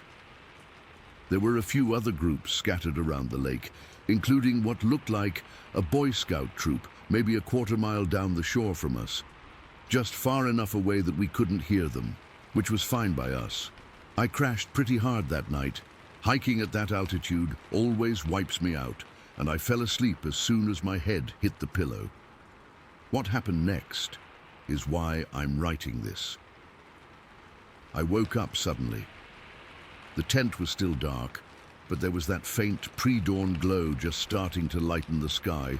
My watch said 4:57.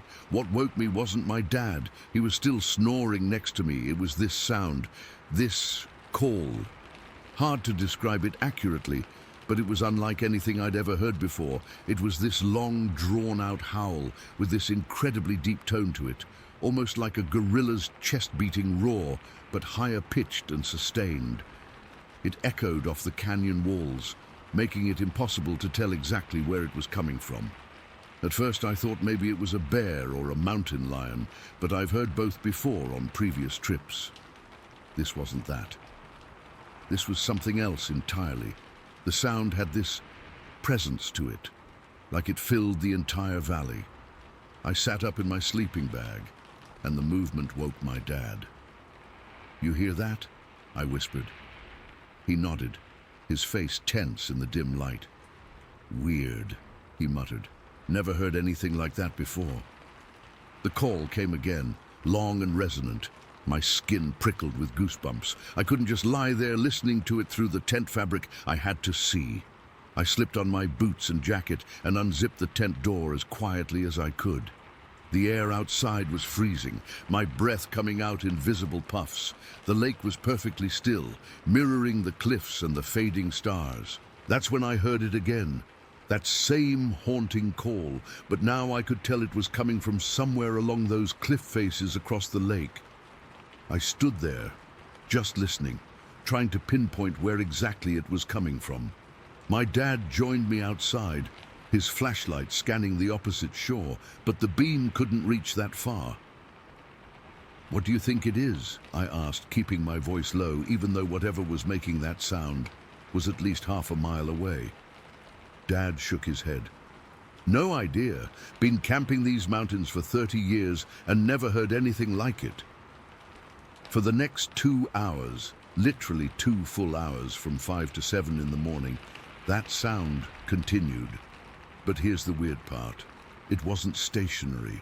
The calls moved along the cliff face, from one side to the other, then back again, like whatever was making them was pacing, moving from cave to cave or ledge to ledge, but staying hidden. The sound would come from one spot, then stop. A minute or two later, it would start again, but from a different location, maybe 100 yards away. Back and forth, pacing, watching. And it was loud, so loud that each call bounced off the canyon walls and created this disorienting effect where it seemed like the sound was coming from everywhere at once. I've never experienced anything like it. This sense that we were completely surrounded by something we couldn't see. As the sky grew lighter, I kept expecting to see something moving up there. A shape, a shadow, anything, but the cliffs remained still. Just rocks and caves and whatever was hiding among them. Dad and I just stood there by the shore, barely talking, just listening and watching. I remember feeling this weird mix of fascination and dread, like I wanted to know what it was, but also really didn't want to find out. "Should we pack up?" I finally asked around 6:30. The calls were still going, still moving along the cliff face. Dad considered it for a moment. "Let's wait it out. It's across the lake. Probably just some animal we're not familiar with." But I could tell he wasn't convinced by his own explanation. Dad's not the type to get spooked easily. He was a forestry service guy for 20 years before retiring. But he kept looking at those cliffs with this expression I'd never seen before, like he was trying to make sense of something that didn't fit into his understanding of the world. Around 6:45, I noticed movement down the shore. The Boy Scout troop was breaking camp, and they were moving fast, like unusually fast for a group of kids that early in the morning. No normal breakfast routine or typical morning chatter. Just quick, efficient packing, with the Scoutmaster constantly looking toward the cliffs. They'd heard it too. By 7:15, they were gone, hiking out on the trail that led back to the parking area. The calls had stopped briefly while the Scouts were leaving, but started up again once they were out of sight. That detail still bothers me, like whatever it was had paused to watch them go. The sun was fully up now, lighting up the cliffs, but the calls continued. I kept scanning with my binoculars, looking for any movement, any shape that didn't belong, but saw nothing. Just the rocky face with all its crevices and ledges, perfect hiding spots for something that didn't want to be seen. Dad made coffee on our camp stove, his movements mechanical, distracted. We both kept our eyes on those cliffs. The calls were getting less frequent now, maybe every 5 or 10 minutes instead of every 2 or 3. "What do you think, Dad?" I asked, accepting the metal cup of coffee he handed me. "Bear, wolf, some weird bird we don't know about?" He took a long sip before answering. "Not a bear, not a wolf, and definitely not a bird." He didn't elaborate, and I didn't press him. Around 7:30, the calls stopped completely. We waited another half hour, but nothing. Just the normal sounds of the forest returning. Birds, the occasional splash of a fish, the whisper of wind through the pines. "Well," Dad said finally, "guess the morning show's over." But there was no humor in his voice, and neither of us relaxed.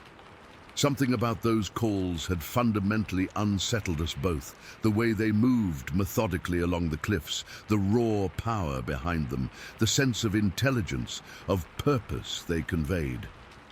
We tried to salvage the day, made breakfast, attempted some fishing, but our hearts weren't in it. I kept looking at those cliffs, expecting the calls to start again. They didn't, but somehow that was almost worse. Like whatever had been watching us had decided to move on, or move closer. By noon, we'd made the unspoken decision to cut our trip short. We packed up camp and hiked back to the car. Neither of us said much on the drive home. Later that evening, after we'd unpacked, I found Dad looking through one of his old wildlife books. I glanced over his shoulder and saw he was in a section about primate vocalizations. He closed it when he noticed me watching. "Just curious," he said, but there was something in his tone that told me he had a theory he wasn't ready to share. I've spent hours online since then, listening to recordings of every animal call I can find. Bears, wolves, cougars, elk, moose, every bird native to that region. Nothing matches what we heard that morning. Nothing even comes close to the depth, the power, or the distinctly non-animal quality of those calls. What keeps me up at night isn't just the sound itself, though that was unsettling enough. It's the behavior behind it. The methodical movement along the cliffs, the way it seemed to be watching us, assessing us. The fact that it had so many perfect hiding places up there, all those caves and crevices in the rock face where something could conceal itself while still having a perfect view of everything below. I keep thinking about those Boy Scouts and how quickly they left. I wonder what their scoutmaster told them. I wonder if he knew something we didn't. Dad and I haven't talked much about it since.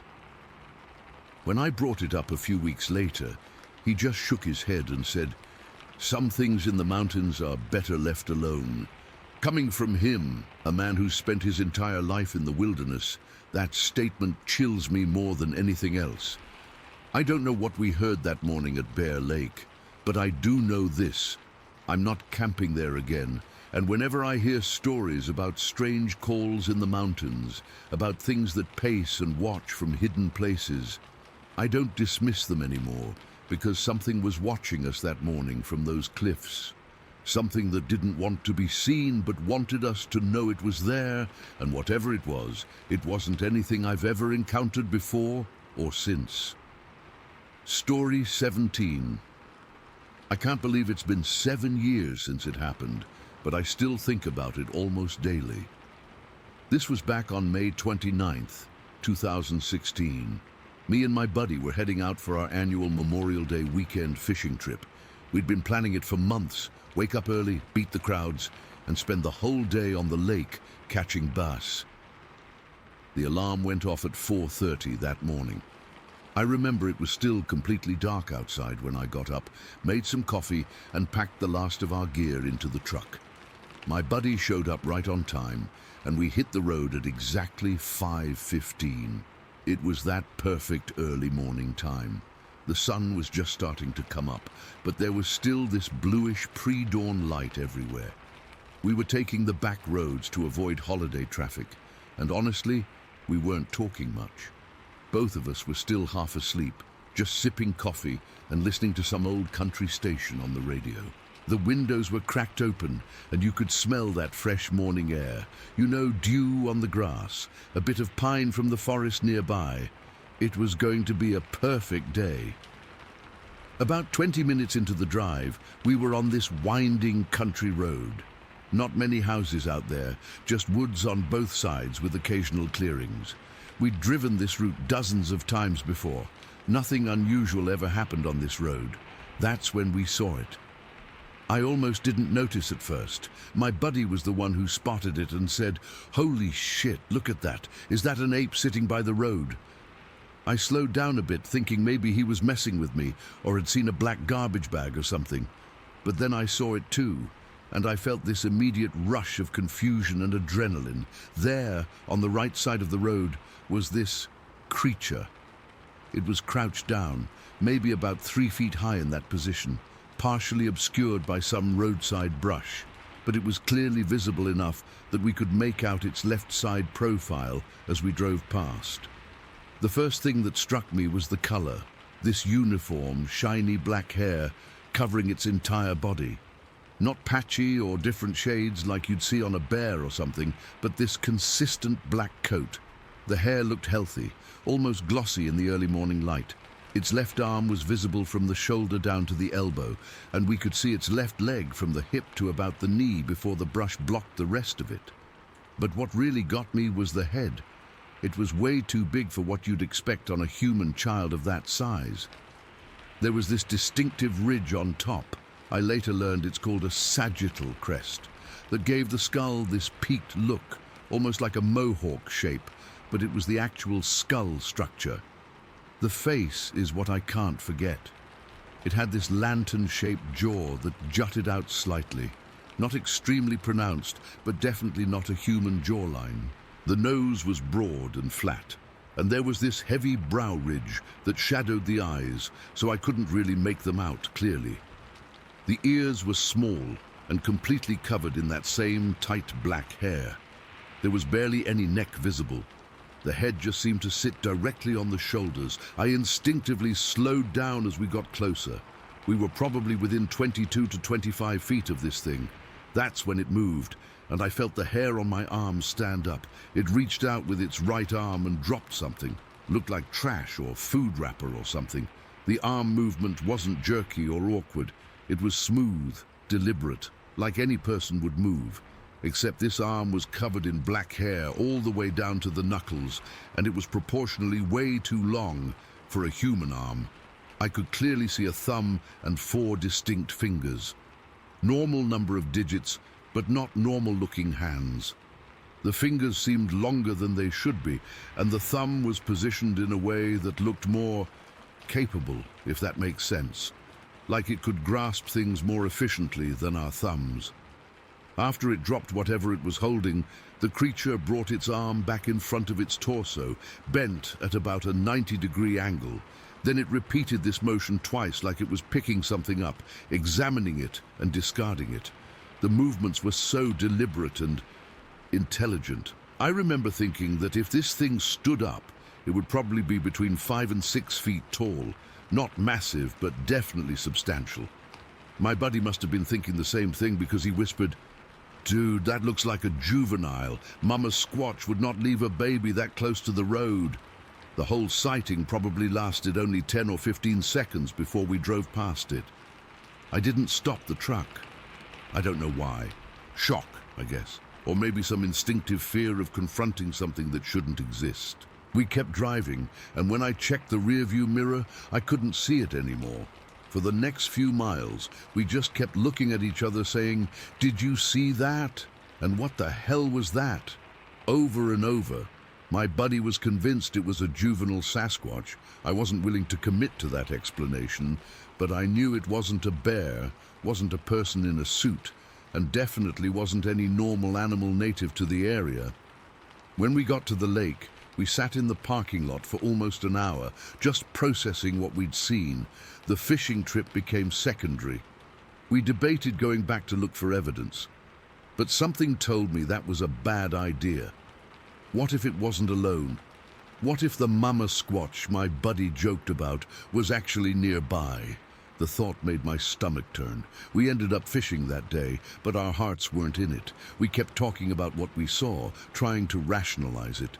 Maybe it was a bear with mange? No, the proportions were all wrong, and the movements were too precise. A homeless person wearing dark clothes, the arm was too long, the head shape too unusual. Every explanation we came up with fell apart under scrutiny. The drive home that evening was tense. We took a different route, even though it added 30 minutes to our journey. Neither of us wanted to pass that spot again, especially as it was getting dark. That night, I couldn't sleep. I kept seeing those long, hairy fingers in my mind, the way it moved, the intelligent, purposeful way it examined whatever it had picked up. I've been around animals my whole life, hunted, fished, worked on a farm for years, and I've never seen an animal move that way. It was too human, but it wasn't human either. The next day, my buddy called and asked if I wanted to go back with him to look for tracks or hair samples. I refused. Call me a coward, but something about the experience had deeply unsettled me. It wasn't just seeing something unexplainable. It was the sudden realization that the woods I'd spent my entire life in might contain things I knew nothing about. In the days that followed, I found myself researching Sasquatch sightings online. I'd never given them much thought before, always figured they were hoaxes or misidentifications. But now I was staying up late, reading account after account, looking for similarities to what we saw. The description of the sagittal crest, the proportions of the arms, the black hair. These details kept appearing in other people's stories too. I considered reporting our sighting to one of those Bigfoot research groups, but my buddy was against it. He was worried about ridicule, about people thinking we were crazy or attention-seeking, so we kept it between ourselves for a long time. The thing that still bothers me the most is how ordinary that morning was. Perfect weather, familiar road, routine fishing trip. Then in the span of 15 seconds, my entire understanding of the world shifted. Now when I'm in the woods, I'm always looking over my shoulder, always listening more carefully. I've been back to that area since then, though never alone. I've searched for that exact spot on the roadside, but I can't pinpoint it. The landscape looks different in full daylight, and without the creature there as a reference point, one stretch of rural road looks much like another. Some nights I still dream about it. In my dreams, the creature stands up and turns to face us. Sometimes it approaches the truck. Sometimes it speaks. I always wake up before I hear what it says. I don't know what we saw that morning. I can't explain it, can't fit it into what I thought I knew about the world. But I know what we didn't see. We didn't see a bear. We didn't see a person. We didn't see any conventional animal. What we saw was something else entirely. The encounter lasted only seconds, but it's been living in my head for 7 years now. Sometimes I wish we had stopped the truck, gone back, tried to document what we'd seen. Other times, I'm profoundly grateful that we just kept driving. All I know is this: the woods are deeper and more mysterious than we think. And sometimes, just for a moment, we glimpse things that shouldn't be there. Things that make us question everything we thought we knew. And once you've seen it, you can never unsee it. You can never go back to not knowing. Story 18. I've debated for a long time whether to share this. I'm not looking for attention or trying to convince anyone of anything. But what happened to me near Split Lake back in '99 has eaten at me for over 20 years now, and I need to get it out. Maybe someone else has seen the same thing. Maybe I'm not alone. I was working as a tow truck driver out of Thompson, Manitoba back then, May 3rd, 1999. That date is burned into my brain. It was around 3 in the morning, and I was driving back to Thompson with a rental truck secured on my flatbed. The job had taken longer than expected, and I'd been on the road for hours. Anyone who's driven those northern Manitoba highways at night knows how hypnotic they can get. Same trees, same road stretching on forever, and at that hour, not another vehicle in sight. I started nodding off, which scared me enough to pull over. I figured a 20-minute power nap would be safer than wrapping my truck around a tree. I pulled onto the shoulder about 40 kilometers south of Split Lake. The silence was complete. No traffic, no wind, just the tick of my engine cooling down. I reclined my seat, set my watch alarm, and closed my eyes. I remember thinking how peaceful it was. I don't know if I actually got 20 minutes of sleep. Probably not. What woke me wasn't my alarm, but a sound I still struggle to describe. It wasn't a howl exactly, or a scream, or a roar. It was all of those things and none of them. It came from the woods to my right, and it was loud enough to jolt me awake instantly. My first thought was that it was a wolf, but deep down I knew that was wrong. I've heard wolves before. This was different, deeper, more guttural, almost like it was coming from something with a chest cavity twice the size of a human's. I sat up straight in the driver's seat, suddenly wide awake, heart pounding. I looked out the passenger window toward where the sound had come from, but couldn't see anything in the darkness beyond the tree line. I remember checking my watch, 3:32 a.m. I was about to start the engine when something made me turn to my left, toward the road. That's when I saw it. Standing in the middle of the highway, completely motionless, was something that shouldn't exist. Something that made every hair on my body stand straight up. My eyes instantly watered, my hands went slick with sweat, and my mouth went bone dry. It was massive, at least 8 feet tall, maybe taller. It was covered in dark hair, not fur, but hair, that hung in matted clumps from its body. In the glow of my headlights, which I'd left on, I could make out its silhouette clearly. It had shoulders that must have been 3 feet across, a barrel chest, and arms that hung down to its knees. Its hands were enormous, like baseball mitts. But it was the face that still haunts me. It wasn't quite human, but it wasn't quite ape either. Its brow ridge jutted out dramatically over deep-set eyes that reflected the light like a deer's. The nose was flat and wide, and its jaw seemed too large for its face, giving it a somewhat prognathous appearance. For what felt like an eternity, but was probably only a couple of seconds, we just stared at each other. I couldn't move. I couldn't breathe. Every instinct I had was screaming at me to get the hell out of there, but my body wouldn't respond. It was like being paralyzed. Then I must have shifted in my seat or something, because the creature's head tilted slightly, as if registering movement. That small gesture broke the spell. It turned and headed for the brush on the other side of the road, but it kept looking back at me over its shoulder as it went. Despite its size, and I swear it must have weighed close to 1,000 pounds, it moved quickly and quietly, almost gliding. The moment it disappeared into the trees, I cranked the engine and floored it. I didn't care about the rental truck on my flatbed or the fact that I was probably going way too fast for safety. All I knew was that I needed to put as much distance between me and that thing as possible. I must have been driving for 10 minutes when my mobile phone rang. It was my boss, wondering why I was taking so long to get back. I don't remember exactly what I said to him, but I know I was cursing up a storm, which wasn't like me. He later told me he knew something was seriously wrong because he'd never heard me talk like that before. When I reached Split Lake, I pulled over at the gas station. My hands were shaking so bad I could barely turn the wheel. I remembered that Alex, the band RCMP officer there, collected stories about the Sasquatch from locals. People would laugh about it sometimes, about how Alex had this file folder full of Bigfoot stories. I wasn't laughing now. I found Alex at the station and told him what I'd seen.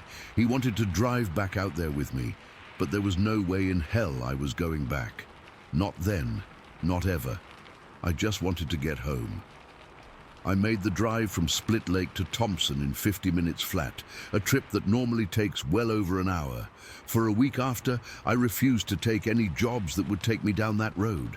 My boss was understanding, even though I wouldn't tell him exactly what I'd seen. I just said I'd had a scare, and he left it at that. But eventually I had to get back out there. This was my job, my livelihood. The first few times back on that stretch of highway, I was a nervous wreck. I'd only drive it during daylight with one hand on the wheel and the other ready to jam the accelerator to the floor at the first sign of anything unusual. I'd scan the tree line constantly, barely blinking. Every shadow, every movement would make my heart race.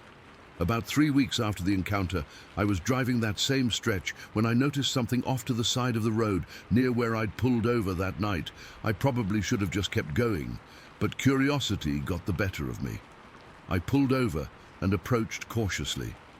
There, in the soft earth at the edge of the tree line, were footprints, massive footprints. They were roughly human in shape, but at least 17 inches long and 8 inches wide. The impressions were deep, suggesting whatever made them was incredibly heavy. They led into the woods in the direction the creature had gone. I didn't follow them, I'm not that stupid, but I did notice something else. Caught on a low-hanging branch was a clump of dark, coarse hair. Without thinking, I grabbed it and stuffed it in my pocket before racing back to my truck. Later that night, I examined the hair under my kitchen light. It wasn't like any animal hair I'd ever seen. Too thick for human hair, too long for bear hair, and a strange reddish-brown color that seemed to shift depending on how the light hit it. I still have it somewhere, sealed in a plastic bag in my basement. I've never had it tested. Part of me doesn't want to know. In the months that followed, I became hyper-vigilant whenever I was outside my truck. I'd hear that sound sometimes, that indescribable vocalization that woke me up that night. Usually it would be distant, echoing across the lakes or through the forests. But sometimes it seemed closer, and on those nights I wouldn't sleep at all. I've tried to rationalize what I saw. Maybe it was a bear standing on its hind legs. Maybe it was just a man in a costume, though who would be out in the wilderness at 3 a.m. in a costume? Maybe I was hallucinating from exhaustion. But deep down, I know what I saw.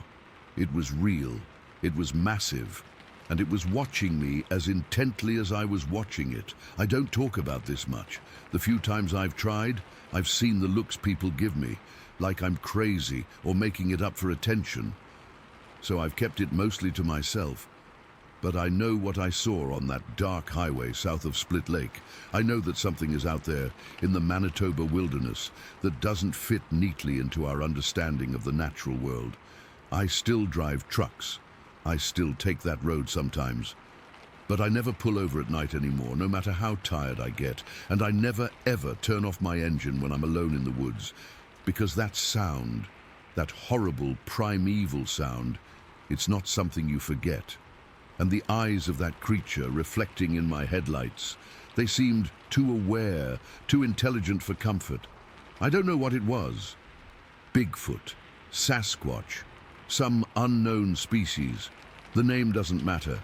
What matters is that it exists, and it's out there. And if you're ever driving alone at night through the forests of northern Manitoba and feel the urge to pull over for a rest, keep driving. Trust me on this one. Just keep driving.